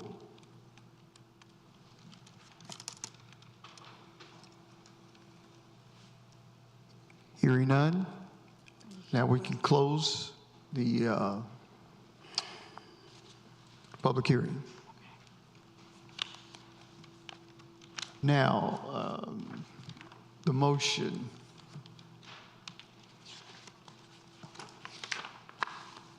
I make a motion that we table ordinance 2023-30, Clifton Grove annexation, till we get further information needed, i.e. the TIA, and have time to review. Can we put a date We need a on date. that? We need a date on it. The April meeting, maybe? I would say the April meeting, correct? April. I think that's April 3rd, please. April 3rd, correct. We have a motion. We need a second. Second. Thank you, Commissioner Laux. Questions? Discussion?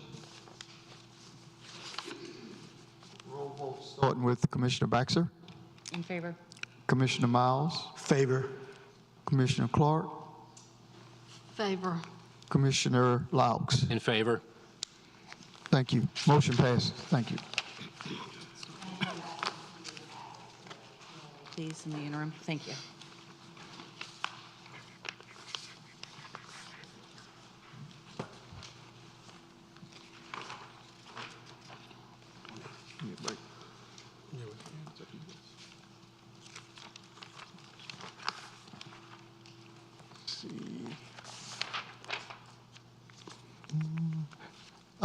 Before we proceed, we would like to take a 10-minute recess.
She's a student of the game. If you watch the games with her, she'll like make a statement, and then the announcers will make the statement.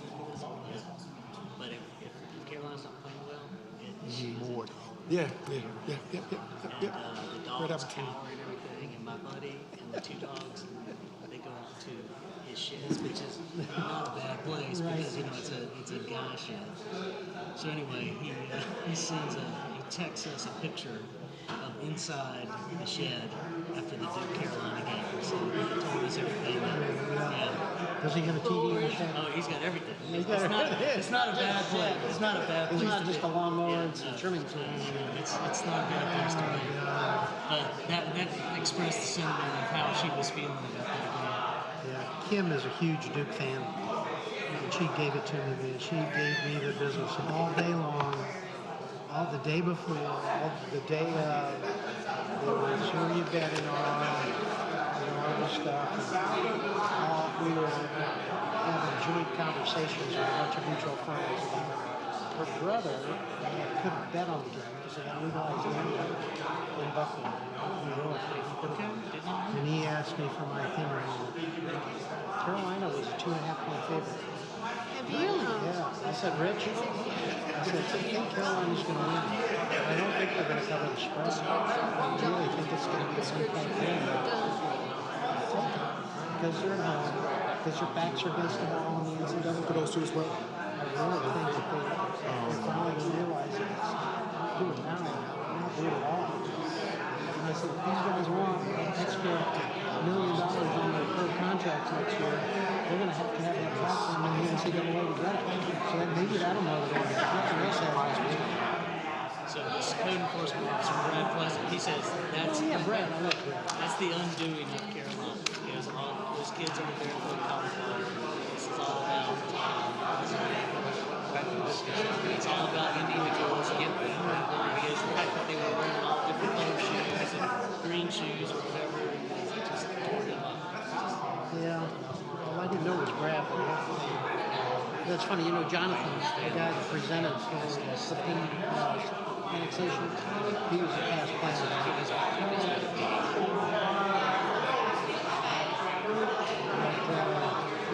It's not been a good year.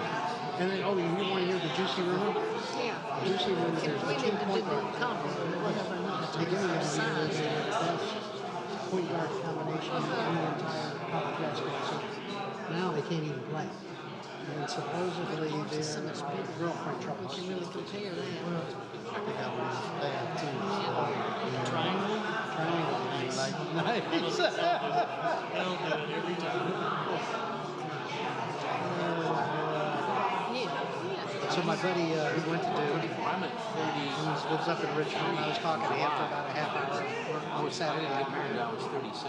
He said, well, have you heard the latest excuse that you were Davis team up with? I said, no, Joe, I haven't. Because it's all expectations based on last year. And that's what's holding down those poor sissy-ass blueberries. I mean, come on. He said, so they've already got their built-in excuse if they lose this last year. I said, oh, Joe, give them a break. So there's no last year, too. It's all pro contract. These guys are not playing well together because they think they can do something better on their own. So they're not gonna put together.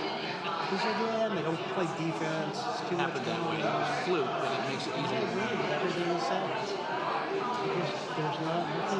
There's no continuity here. There's no sense of sacrifice for team plays.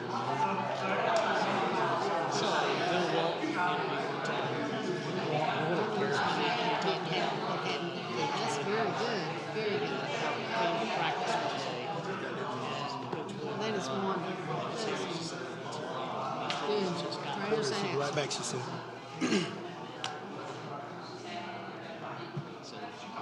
I don't have the.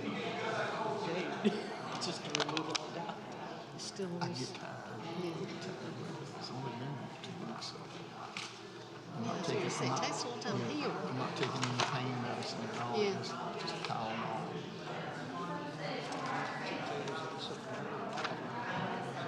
Favorite team of the year you can follow. So impressed with state and infrastructure. I'm really impressed. Wait, Doris was just having I just don't want to get If you ever get a chance to ride down through that and look at that.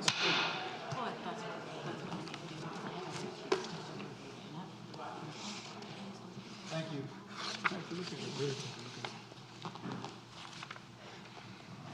Next is Board of Commissioners discussion. Assistant Town Manager, Commissioner Miles has requested that this item be added to the agenda. Commissioner Miles? Before we get started on the commissioners' items, as you all know, I grew up here in Zebulon.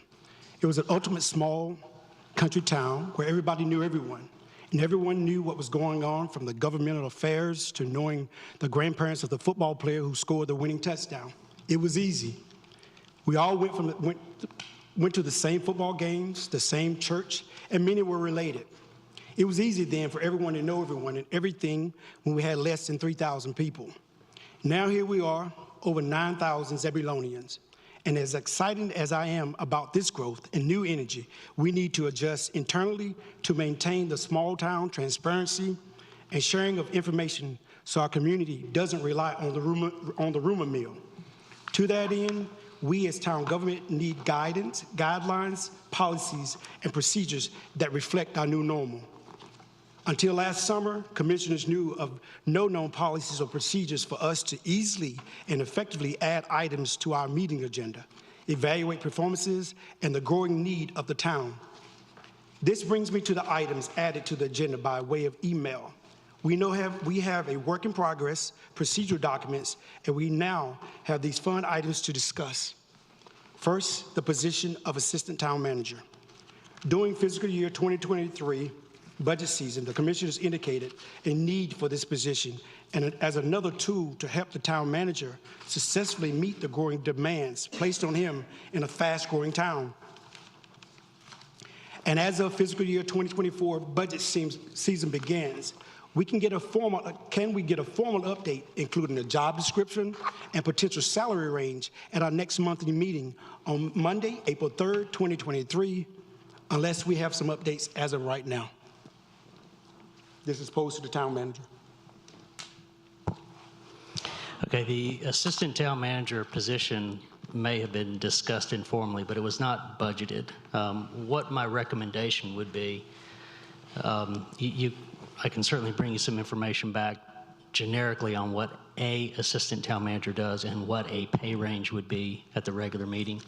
The thing with assistant town managers, however, is it's really dependent upon the skill sets of the person that's hired and or what the needs of the community are.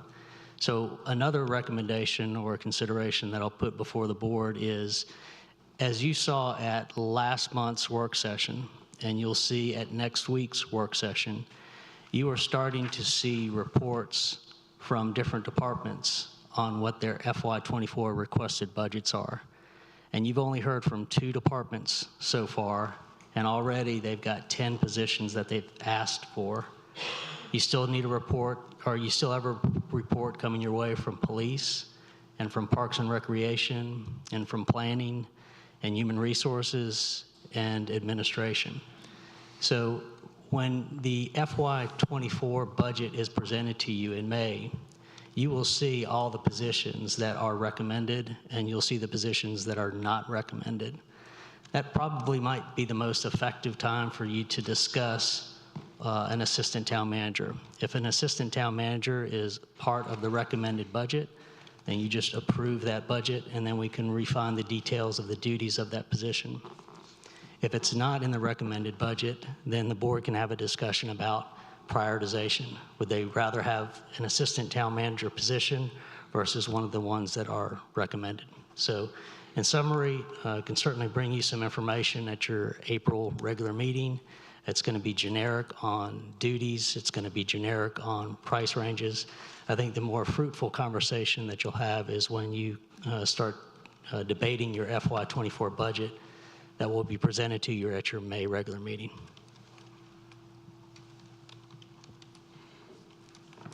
Any thoughts from my fellow commissioners on this position at all?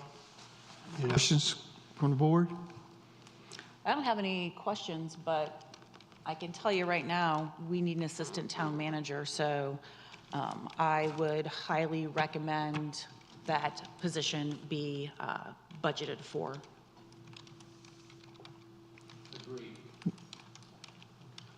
Thank you. Commissioner Miles, do you agree? I agree. Okay, so there we have a majority, unless Beverly would like to weigh in. To have it for next. Budgeted for 2024? 24, yes, ma'am. Okay, I agree with that. Okay, so please take that as direction to move forward. Would you guys like to see the job description more in detail instead of generic come April 3rd, or are we good with just a generic version of what we potentially would see in the job listing for assistant? I think he could be working on a draft assistant town manager position for us to take a look at. He knows better than we do what he needs as an assistant. Okay, I agree. thank you. We have the direction that we want to follow. He's given director who's going to take and get a generic, kind of give us a baseline coming April 3rd, present to us at April 3rd meeting. Any other information you'd like to provide to the town manager concerning this issue?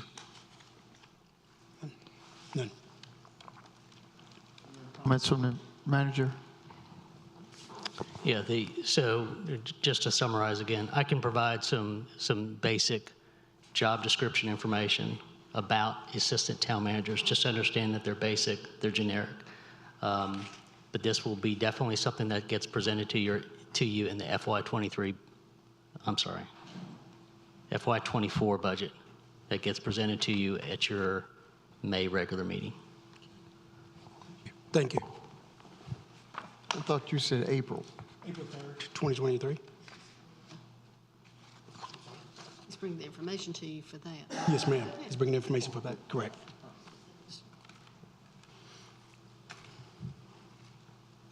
Good to go. We are all clear on the direction for the assistant town manager position. Yes. Perfect. Perfect. Thank you. Next item, job openings. Commissioner Miles has requested this item to be added. Now moving on to all the job openings. In the same spirit as our town grows, our town staff would also grow. Can we please have an update for our citizens on the current town job openings, where these jobs openings can be found online, how to apply, and how we can make a job report part of the manager's comments every monthly meeting starting April 3rd, 2023. So we can certainly include something like a HR report, similar to what you are getting right now as far as a planning and development report as part of the manager's report. We can certainly do that. And your HR director, Lisa Markland, can provide you some updates on current job openings. So this will be available to the public as well. We can do it in the public forum, you're saying, as well? Like when you do your comments at the end of each meeting, for those citizens watching, I'm sorry. Yeah, that's what he was saying. Correct. Yeah, so during, as I'm about to do in a little bit, when I provide a manager's report, I have been recognizing Michael Clark to give a development report. I'll add to that recognizing the HR director to do a similar thing. She has some information, however, tonight that she can share. That'd be greatly appreciated. Thank you. Currently, we have 4 positions that are full-time positions that are open, and 2 were advertised and have closed. The accountant 2 position closed on February 26th. The Parks Maintenance Tech position closed, and we have interviewed and made an offer on that. We don't have a start date for that position as of yet. The Communications Manager position is open until March 8th, and we currently have 99 applicants. How many? 99. And Public Works Operations Manager just opened last week, and it closes on the 26th. And on that position, no particular information is available for that position at this time. We have 2 part-time positions open currently. Both are in Parks and Recreation. One is a recreation aide for athletics. We have multiple vacancies on that. It depends on the programs going on and the work schedule that is available for each of the part-time people. We have made 4 offers, and so we think that there'll probably be a few more. It just depends on the availability of each of the part-time applicants. And then we have part-time instructors. Again, it's going to depend on the programming and what they're going to be able to do. You can reach all of our positions from our website. If you scroll to the very bottom of the page, the home page, it says employment. If you click on that, you will go straight to the employment page where you can then read a very short synopsis, and then you can go and click on the link if you want to read more in depth on that position. And then you can apply, and it has, all applications have to be done online through NeoGov. Thank you. Questions, comments? Commissioner Miles? Oh, Commissioner Laus, I'm sorry. There are HR items I have on my list. As I understand, we're still working on the job description for the town clerk, which has to be recruited. And then have we hired a full-time Main Street coordinator? No, we have not hired a full-time Main Street coordinator at this particular time. This is a contract position. The Main Street coordinator is. And as far as the town clerk, the mayor and I have worked on that job description, which was shared with you as a draft to be reviewed and comment to go back to him once he gets that information back and you fund the position. It is currently not a funded position. Then we can advertise and move forward. Okay, correct me if I'm wrong, but we have to have a full-time Main Street coordinator by July 1, if I understood the Main Street program correctly. Is that correct? Let me recognize Michael Clark to answer that question. Once again, good evening. Main Street regulations require that we have an individual that is assigned for 40 hours on average to provide services directly to Main Street. Currently, we're utilizing a contract employee, specifically Teresa Piner, to fill that role. It does not have to be a full-time employee of the town. It can continue to be a contract services, which in this current circumstance is far more cost efficient than providing a full-time employment plus benefits to be able to serve that role. And that'll clearly be in your budget request this cycle for 2024? Thank you. Miles? Can you elaborate on some of the documents that I read on the Main Street program? It would also say that you could have 2 individuals doing that job to take up the total of 40 hours. Can you elaborate on that for me, please? Exactly what you said. It does allow for 2 individuals, each of them providing an average of 20 hours per week. Unfortunately, we do not have the staff resources internally to provide that. Furthermore, they do ask that whoever is providing those roles does have experience in those organizations, especially as a new organization is starting off, to make sure that they have a fundamental understanding of business development and those type of elements. So we could divide it up, though. I just want that made known to the fellow commissioners that we can't have 2 positions. Tell them that. Thank you. Any other questions, comments?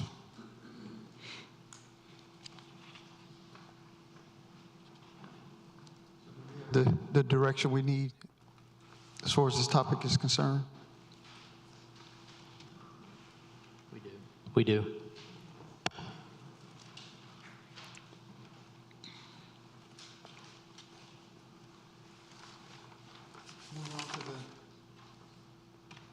Item. Commissioner pay increase. Commissioner Miles. Also in the same spirit, commissioner and mayor compensation.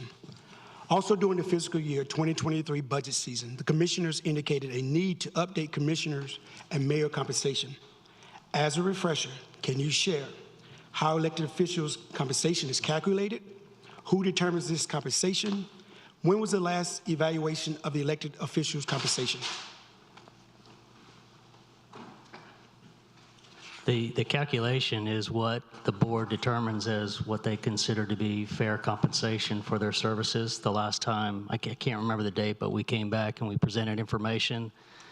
I believe Ms. Markland has given you an update or has an update to share with you.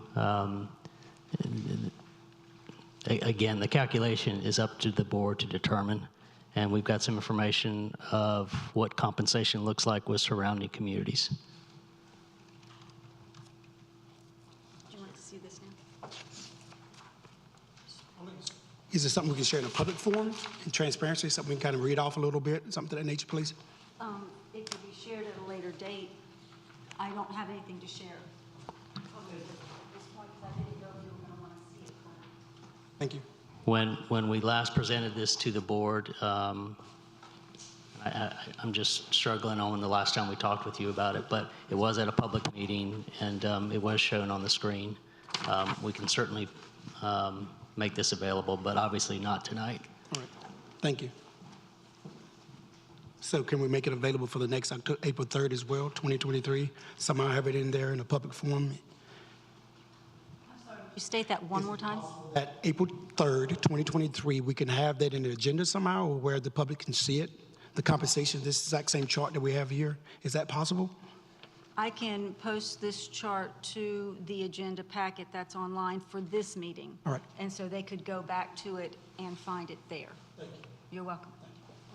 Yeah, if you want this as an agenda item, this would be something similar, like you would want this as an agenda item for your April 3rd, this is hypothetical.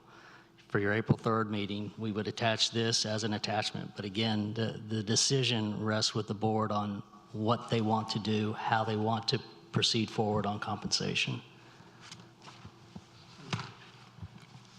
Any further thoughts, my fellow commissioners? Item I'd like to see included on here is, because the way the compensation is calculated, whether someone accepts health insurance or not, commissioners are actually paid different amounts. In other words, the four of us sitting up here tonight do not make the same amount of money, depending upon whether they waive health insurance or not. So if we could include that calculation and number in this grid as well. Can I ask for clarification? So do you want to see what each commissioner is Making taking? if they accept health insurance versus waive health insurance, because there's two different dollar amounts.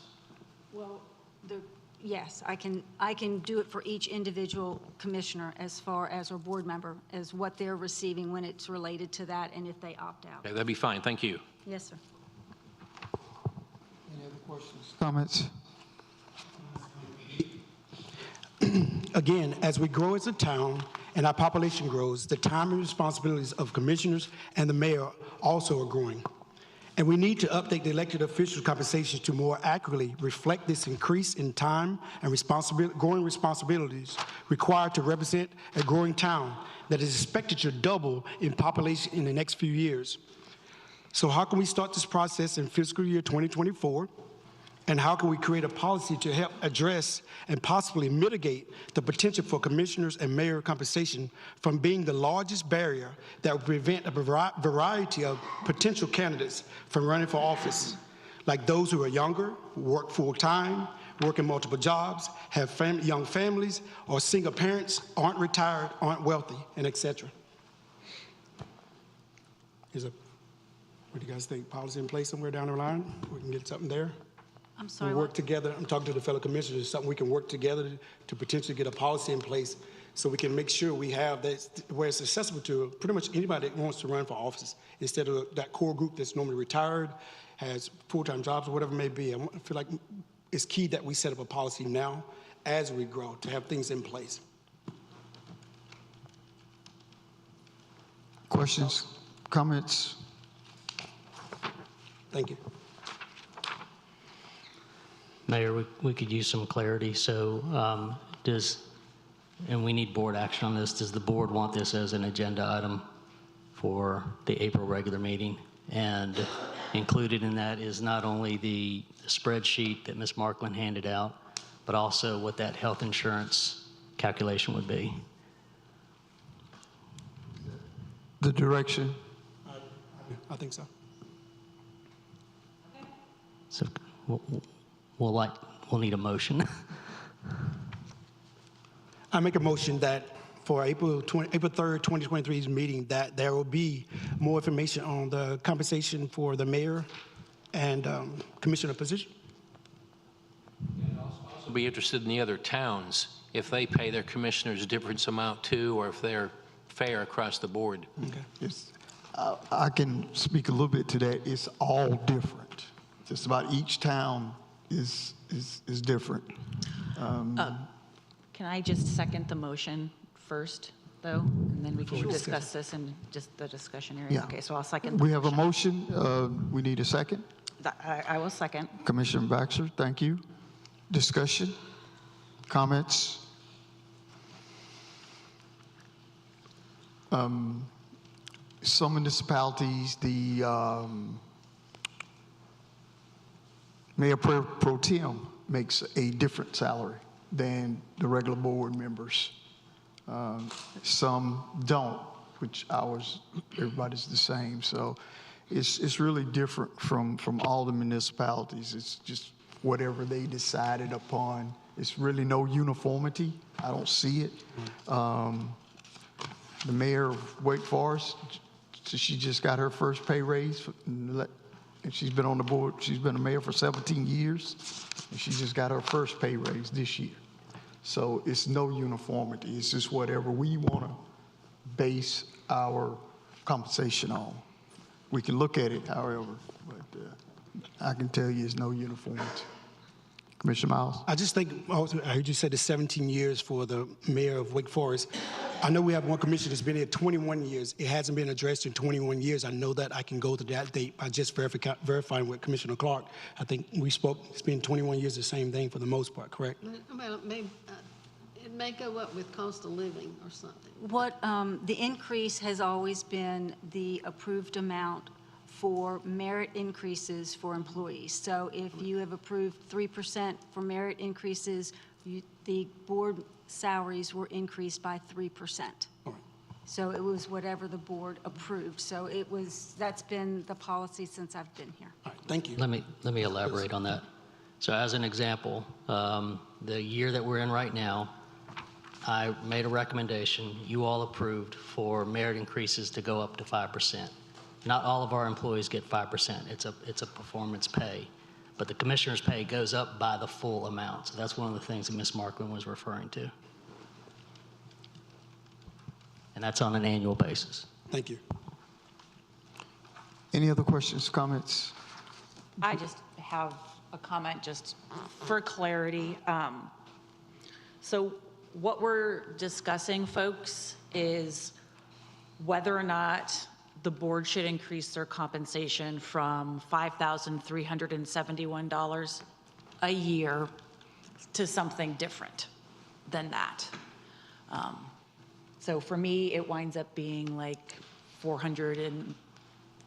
little bit under $450 a month. So we're not talking about going from like $80,000 to $120,000. I think we're more discussing like, should this job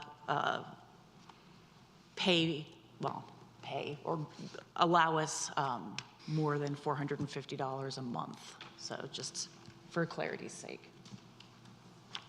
I think with that, it's just going to open up opportunity for more people to be able to run. We're not trying to, like I said, we know we're servants, but it's just going to open up opportunity where potentially it may open the running pool for commissioners in the future.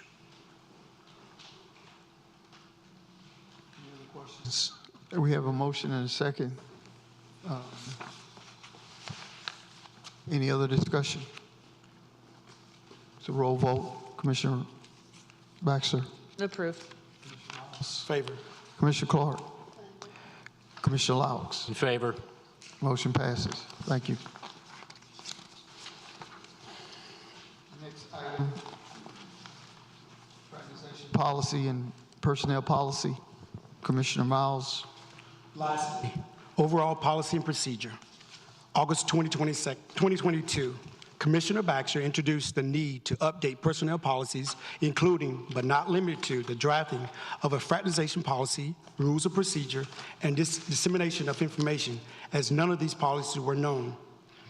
At our October 27, 2022 retreat, the commissioners and the mayor were introduced to an HR consultant the town had hired, Mr. Drake Mannard. Mr. Mannard indicated he would gather information, meet and interview all town staff, and report back to us to review drafts of policies and procedures in an ongoing manner for the commissioners and mayor to provide feedback. Mayor York confirmed with Mr. Mannard the process would take 4 months to complete. In the last 4.5 months, has Mr. Maynard met with all staff? Has he submitted any drafts to be considered? Okay, to clarify what Professor Maynard said was it would take no less than 4 months. So it wasn't, it'd be back in 4 months. Professor Maynard has reviewed the personnel policy, and just for context for the audience, Professor Maynard, he was Director of Employee Relations and Local Government Services for the state of North Carolina. And previous to that, he was the Director for Human Resources Administration for UNC Chapel Hill, as well as the Personnel Director for UNC Hospitals. He is on the faculty of the UNC School of Public Health, as well as the UNC School of Government. He's got a undergrad degree from UNC Chapel Hill, as well as his law degree from University of South Carolina. So I just wanted the community to understand when we're talking about Professor Maynard or Drake Maynard, that's who we're referring to. Professor Maynard has done a scan of the full document, has met with all the department directors. I am due for a debrief on that on Wednesday. Our intention is to bring back to the board a first draft for them to see and provide comments at your April work session.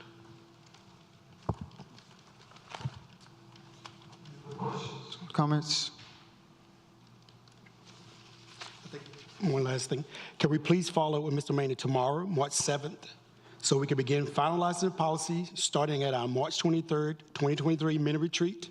And can you also please copy us on all the emails so we're all in the loop and have the availability to submit our own input and questions directly to him?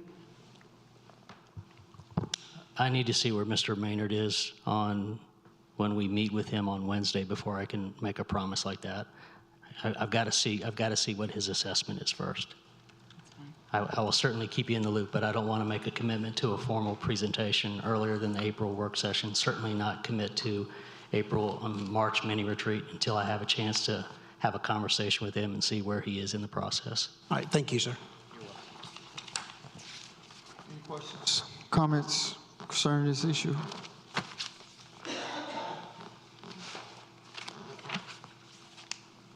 Next item, B City USA, Commissioner Baxter.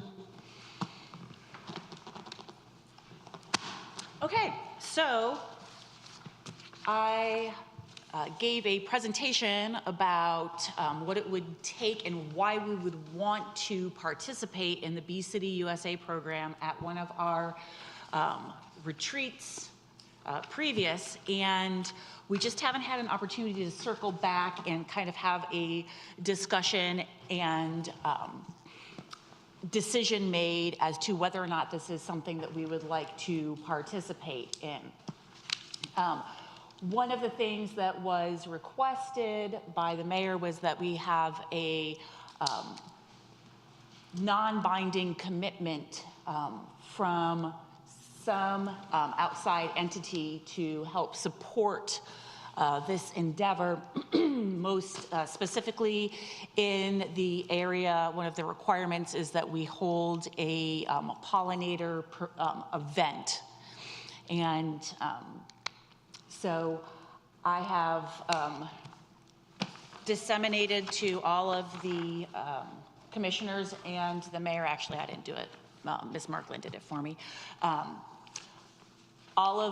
I received quite a few letters from fourth graders encouraging us to protect our pollinators. And I just am going to read one of them. I can't tell you who wrote it just for privacy concerns of the children. This one is entitled The Big Buzz. Ever had almonds, strawberries, pumpkins, or melons? Well, you can thank bees. Bees pollinate plants like flowers, vegetables, and fruit. 80% of the plants are pollinated by bees. Without bees, most plants would die and go extinct. Zebulon is being considered a bee city and is doing its part in protecting the bees. While some of that information needs to be tweaked a tiny bit, I think overall we have support from the community, at least the fourth graders of our town, to pursue becoming a Bee City USA. What that is going to require, besides a couple of the event, having a pollinator garden, which we already have thanks to Steel Magnolia's Garden Club, is a $100 fee. That's it. So before we continue any further down that road, I would like to call up Mr. Tim Huffman to the podium, please.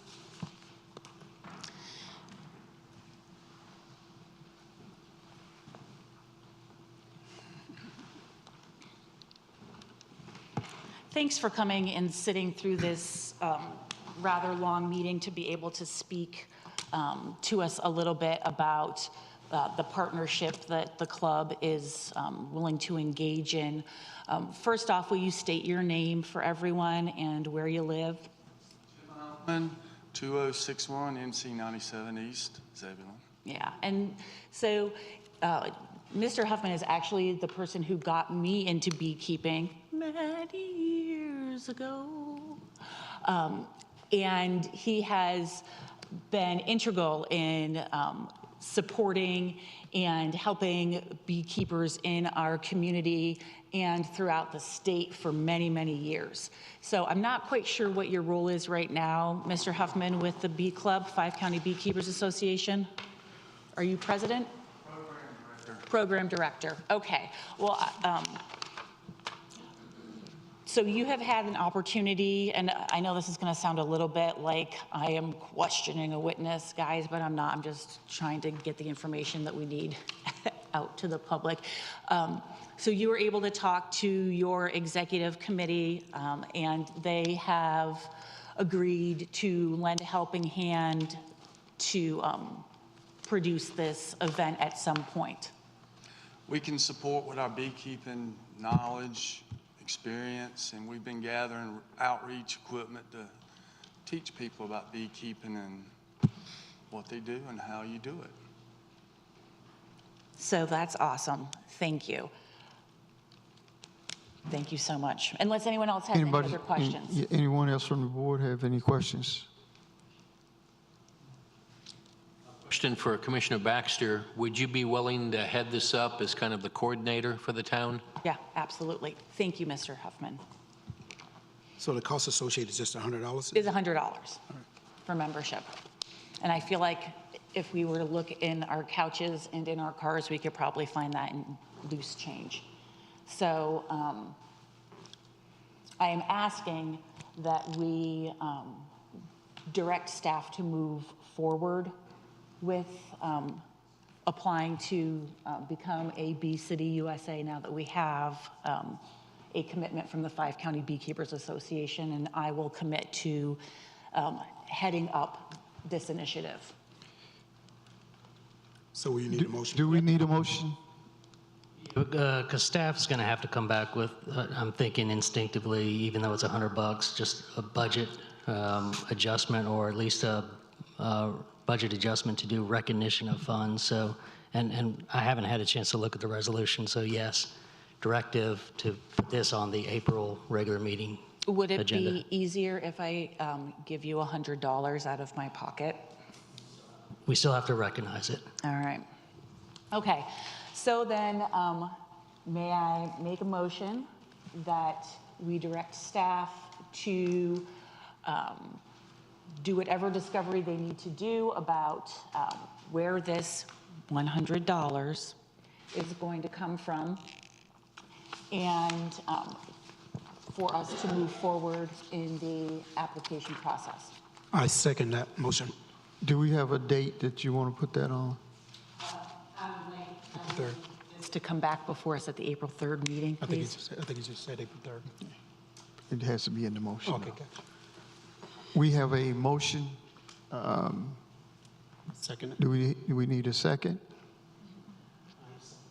Thank you, Commissioner Miles. Any further discussion? Yes, the only thing that we would need to understand moving forward is that we'll probably be working with Parks and Rec just because we'll need a space to host the event. It doesn't need to be large. We could even do it downtown if that makes sense for the Main Street program. But we will need to keep in mind that we will need to go and liaise with the 5 County Beekeepers Association so that they can make sure that they have their resources available to us. Commissioner Miles? What kind of opportunities for the citizens are there to get involved with this? Holy smokes. This might be a discussion for another time because there are so many fantastic ways for people to help participate in what this program involves, and I'll be happy to get that information out to the community. Perfect. Thank you. Any other questions, comments? So we have a motion and a second. We have a roll vote. Commissioner Laux. Commissioner Miles. Favor. Commissioner Baxter. In favor. Thank you, guys. Motion passes.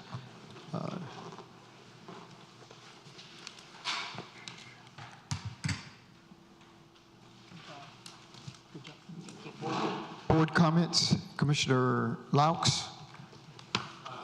Items, reminders, there is a St. Patrick's Day party at the Fall Line on Saturday, March 18th, which includes a car show.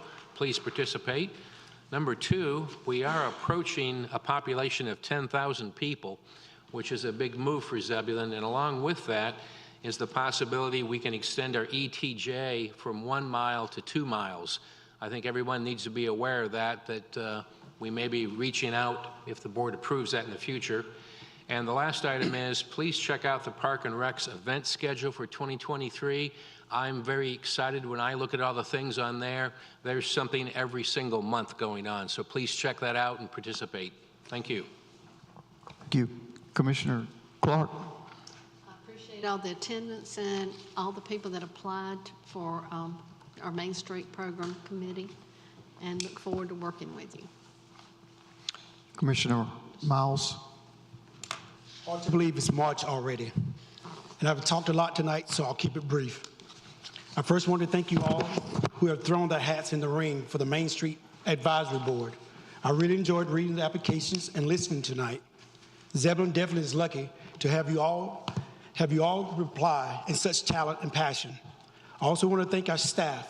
We're having meetings after meetings back to back, and I'm appreciative of all their hard work behind the scenes to get such large agendas ready and keep us scheduled and ready for all upcoming conferences. And lastly, I want to take a minute to honor the life of another truly amazing Zebulonian who embodied everything we should not only as Zebulonians, but as humans, Miss Peggy Lee Wilder. You're here. She was a true gift whose legacy of kindness, generosity, humility, and faith will live in on thousands of lives she's blessed. I thank the Wilder family for sharing your gift with us all. Zebulon would not be Zebulon we know and love if we didn't have Miss Peggy Lee Wilder. And in her honor, I call on each of us to be a little more like Miss Peggy Lee Wilder and be even kinder, be even more generous, and have even more humility and have even more faith. Thank you. Unity through community. Thank you. Commissioner Baxter. Start off my extensive comments, just kidding, but I mean, I don't know, sometimes I just talk for a long time, by saying happy birthday to Mr. Larry Laux, who is celebrating his 59. birthday anniversary, his 21st birthday anniversary was yesterday. Awesome. And we're so glad to have him on the board, and we are all very, very lucky to have his hard work and his insight. And thanks for making another trip around the sun, and here's to however many more you need. Awesome. Secondly, Zebulon is going to be hosting a municipal meeting with Rollsville, Wendell, Knightdale, Zebulon, and we get together to talk about things that are affecting us this side of Wake County. And we've had a wonderful presentation in Rollsville. We had one in Knightdale. And this next one, because we do this quarterly, is going to be in Zebulon, where we are going to be talking about what potential grant and funding sources there are if we enter into agreements, with other municipalities. And so we're going to be hearing from some different legislators' offices. They're going to come out and speak to us on how we can more effectively get funding on this side of Wake County. So that's going to be happening. I'd like you all to please come up with your very own Irish name if you don't have one. As Shannon McGuire, I think I'm pretty safe, but I am glad that Eric has unofficially agreed to become known as Mr. Patio Furniture for this St. Patrick's Day. So thank you very much for not agreeing to that, Eric, but now you're stuck with that. The end. You are our leprechaun. You're our favorite little leprechaun. Be safe out there, folks. Don't drink too much green beer.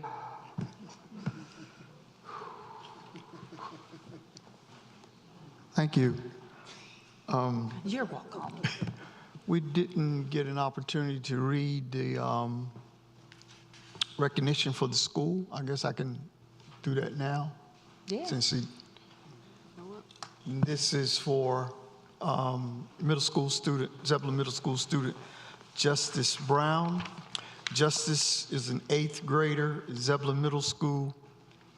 She is excited to be recognized by the town of Zebulon.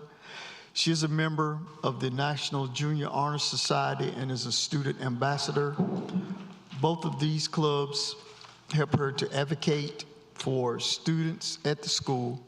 They allow her to give back to the community by participating in community service projects such as writing letters to retirement homes and coloring photos for children.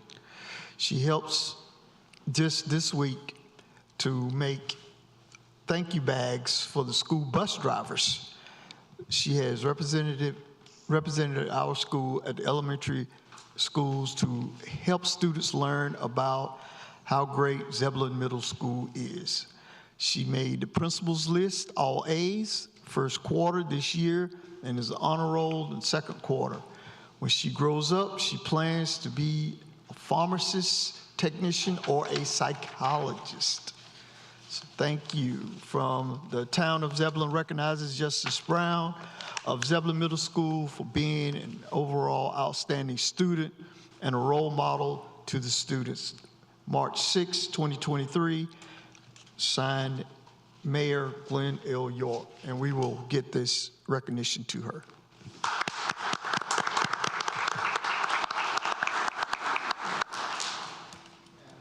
One other comment. Thank you, Commissioner Baxter, Commissioner Miles, and Harrison for coming out to the Shepherd's Care Clinic ribbon cutting for the mobile medical unit.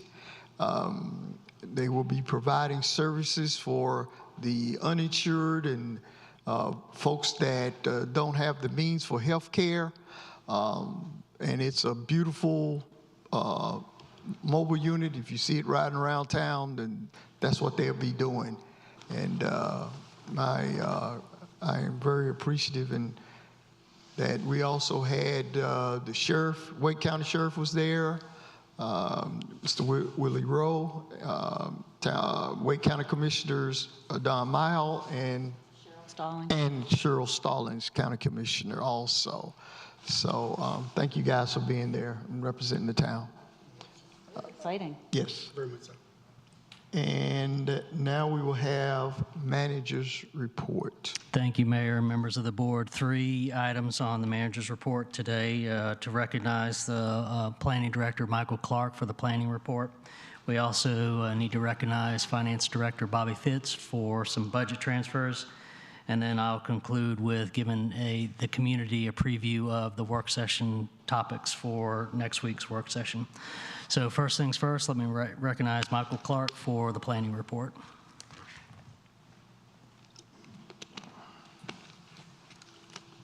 Good evening once again, Mr. Mayor, members of the board.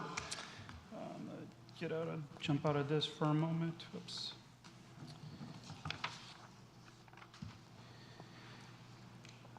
Probably the best way to kind of explain the current development is to use the town's interactive development map, and we'll go through it once again to provide clarity and transparency to the public.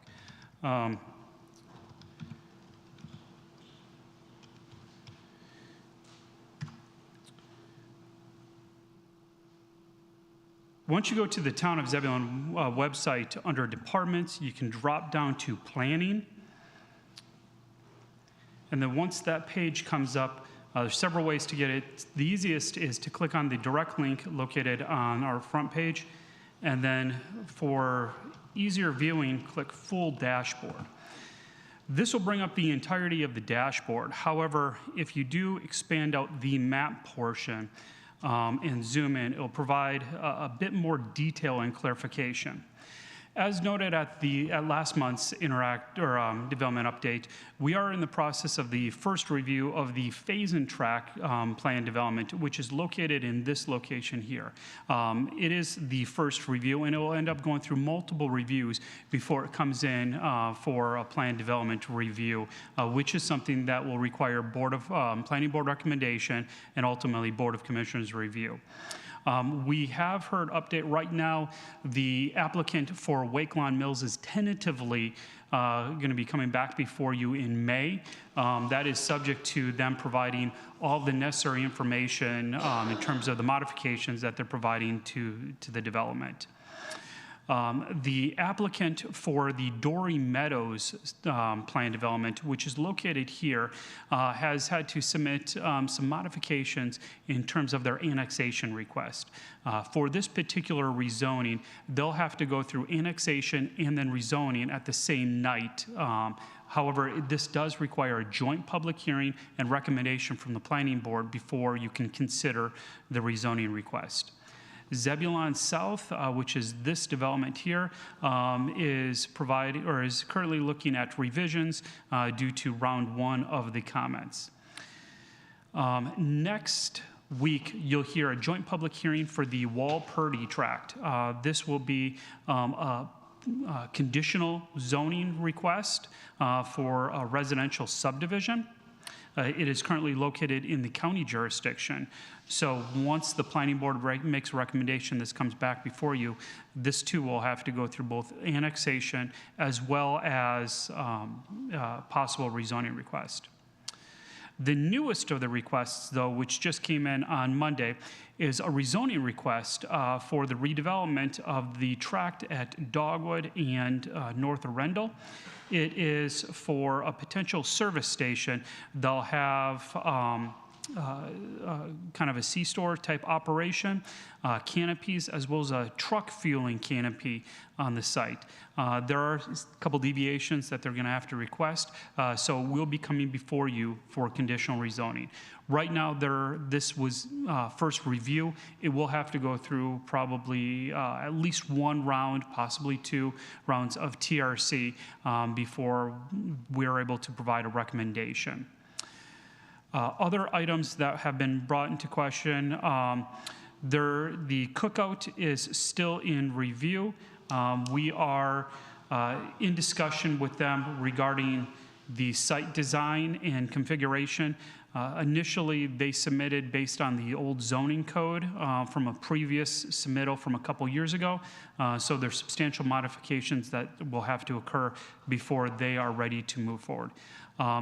This right now is not something that they're proposing conditional zoning or a planned development request. However, once again, as transparency, all these items are available to the public on our interactive development map. The one, however, that seems to have the most questions is the Popeyes, which is located here. It is under construction. However, there was a delay for construction due to having to relocate a 16-inch water line that is owned and operated by the city of Raleigh. Due to relocation of water lines, there's fixtures and fittings that need to be included. Like many other things as part of the pandemic, there is a back order on some of these fittings. They're still moving forward. They are working collaboratively with the city of Raleigh to make those necessary connections. Despite popular approval or popular belief, it is not something that the town of Zebulon has stopped construction on. Could you please say that one more time? And could you please say it very loudly? Despite popular opinion, it is not something that the town of Zebulon has stopped construction on. Thank you. Thank you. Have they started hiring folks? Yes, I spoke with the engineer for the project, and unfortunately, due to the delays, there were certain individuals that they initially hired that were unable to continue waiting until that was till they were going to be able to open and begin operations. The only other item of note is we're continuing to work with GNIC. They have received their temporary certificate of occupancy, which I mentioned last time. They're continuing to make the necessary road improvements to move forward. But each of these different polygons on the map, or these different shapes, are different projects in various levels. When you go back out to the full interactive development map, we do have all of these listed below based on category, and individuals are able to click on the specific plan sets and information in the spirit of transparency from our department.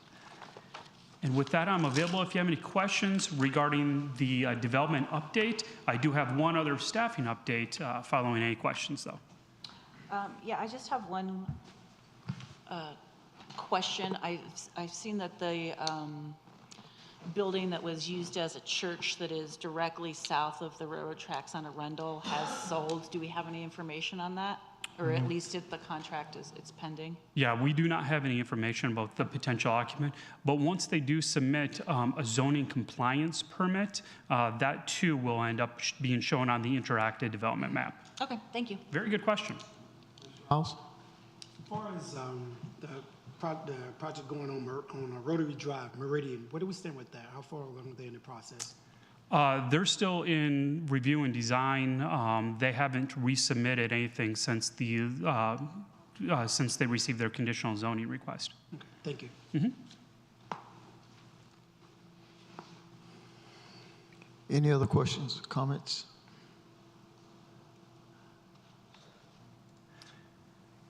And then if there's no other questions or comments, I've said this before, and I'm going to continue saying it. One of the best parts about my position here at the town of Zebulon is the opportunity to bring staff on that will suit the needs of where we're at this point in time in Zebulon. We've had a vacancy for a little while, and fortunately, we're able to find the right person for the right position. So I'd like to formally welcome Adam Culpepper up.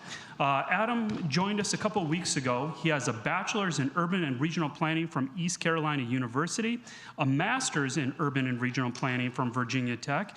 He worked for the town of Fuquay-Varina for 3 years, and then was a senior planner previous to joining us for 4 years. So with that, I'd like to welcome Adam.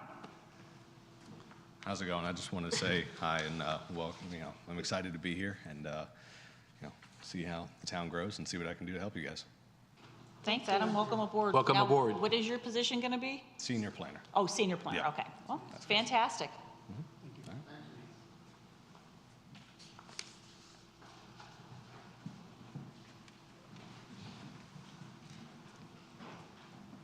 Let's see if I can do this. Yeah, I know. Wanted to point out for the board and the community that in addition to the site plans, whenever you see one of these road construction signs, that's project updates on infrastructure projects that we have underway. This particular one is for the intersection improvements at Green Pace and Arundel. I wanted to recognize Chris Ray to give an update to the board on that project. Thank you, Joe. As many of you may have seen, we did go to bid this past Thursday for the roadway and signal improvements at Green Pace and Arundel. We had 8 bidders attend a pre-bid meeting in which we then had 3 bidders which submitted bids. Good news to tell you, we did come in under bid. There's our $100, everybody. Yes, I probably can fund the $100, but we are under bid. That's the good news, and we are in the process of putting together the packet that will come before you at your April meeting for the award of that, with the goal of hopefully getting starting in May.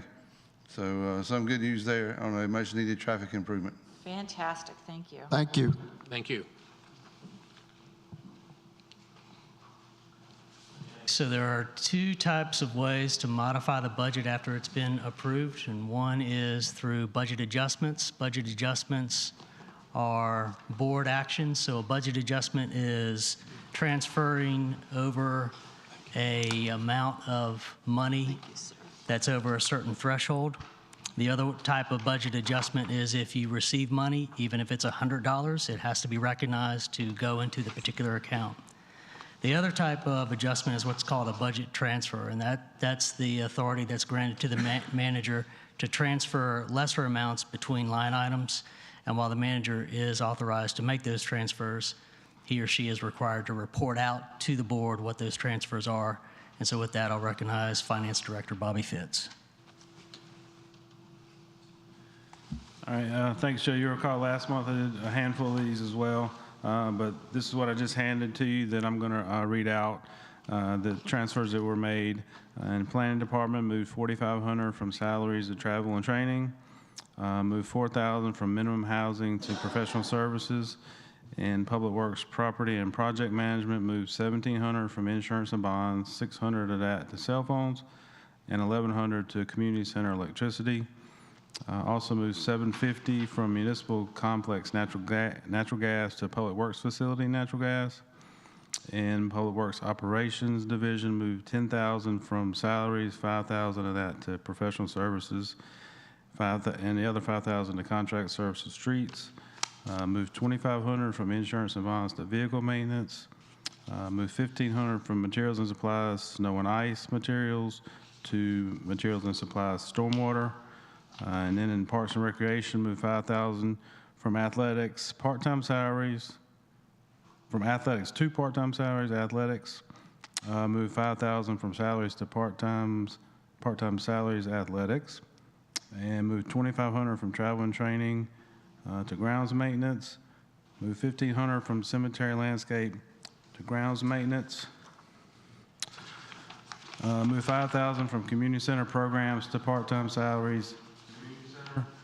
Moved $5,000 from salaries to part-time salaries, community center, and finally moved $400 from computers to postage and telephone. All right, thank you.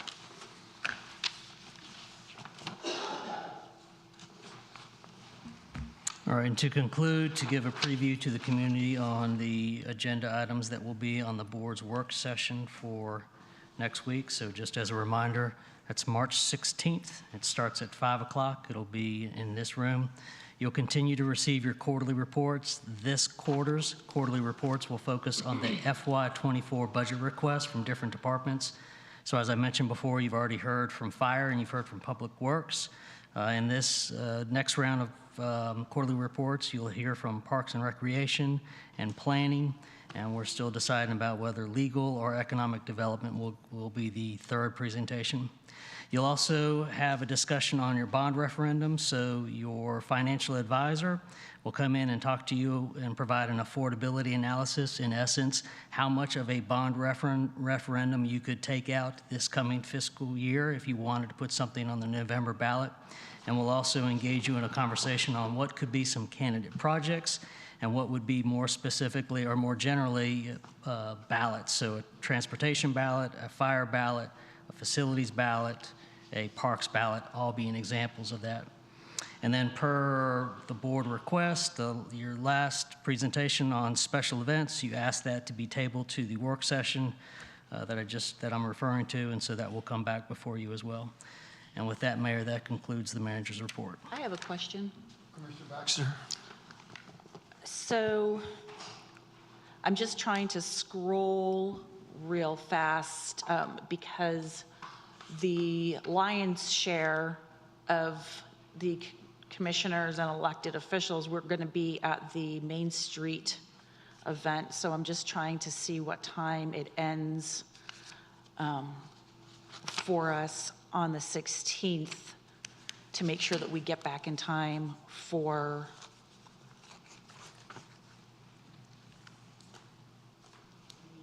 it says that it wraps up at noon, and Statesville is what, 2.5 hours?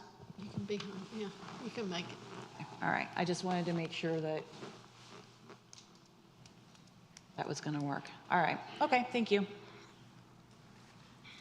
Everybody feel comfortable? Commissioner Miles. No, I just want to make sure everybody feel comfortable with that, rushing back. You guys good with that? I mean, Depends upon traffic. that's what I'm saying. You're at the mercy. So what if we don't make it back? I mean, do we want to take that chance or what?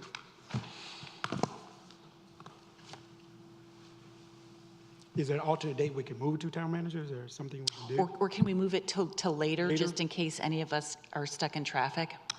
Both of those are options. So you can decide right now to start later. Another option to you, and the easiest thing to do, is go to a date that you've already got a scheduled meeting. So you've got a mini retreat the following week. We've got quite a few budget items there, and we've got some speakers.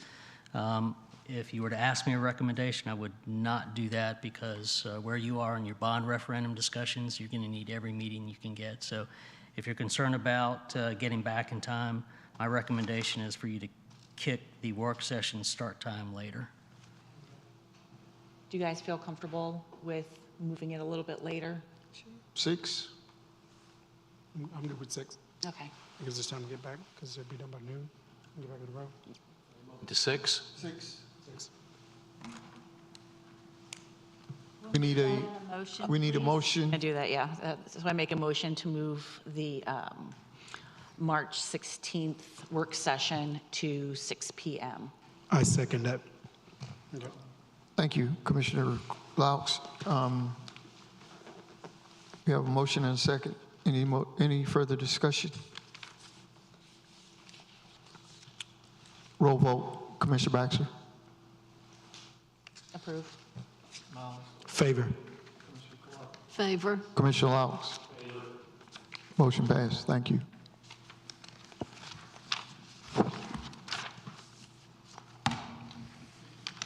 I just want, there's one clarification, town manager. Can you explain minimum housing for me? Being new to the board, I don't quite know what that is. When we move that $4,000, can you elaborate on that for me, please?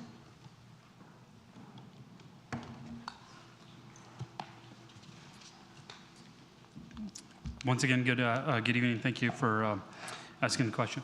Minimum housing is a form of enforcement that is of greater legality in terms of making sure that dwellings are fully occupiable. In the past, there was a couple occasions where we had very extensive affordable housing complaints and concerns.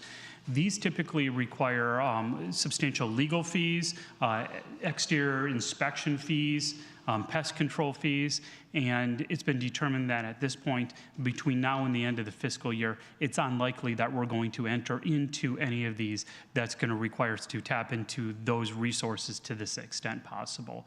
We do, however, like to maintain a little bit of reserve just in the event that something does come up. But the time constraints necessary for those projects to move, or for those enforcement activities to move forward, will not be able to occur within this fiscal year. Okay, thank you. Any other questions, comments?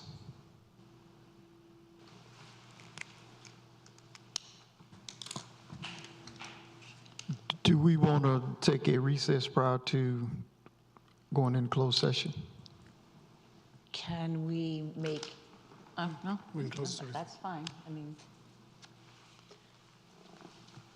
That's fine. I'm in favor. I'm in favor as well. 5-minute recess prior to going into closed session. and just for those of you in the audience, that means when we go into closed session, we will just be discussing some items without the public, and then we'll come back and end the meeting.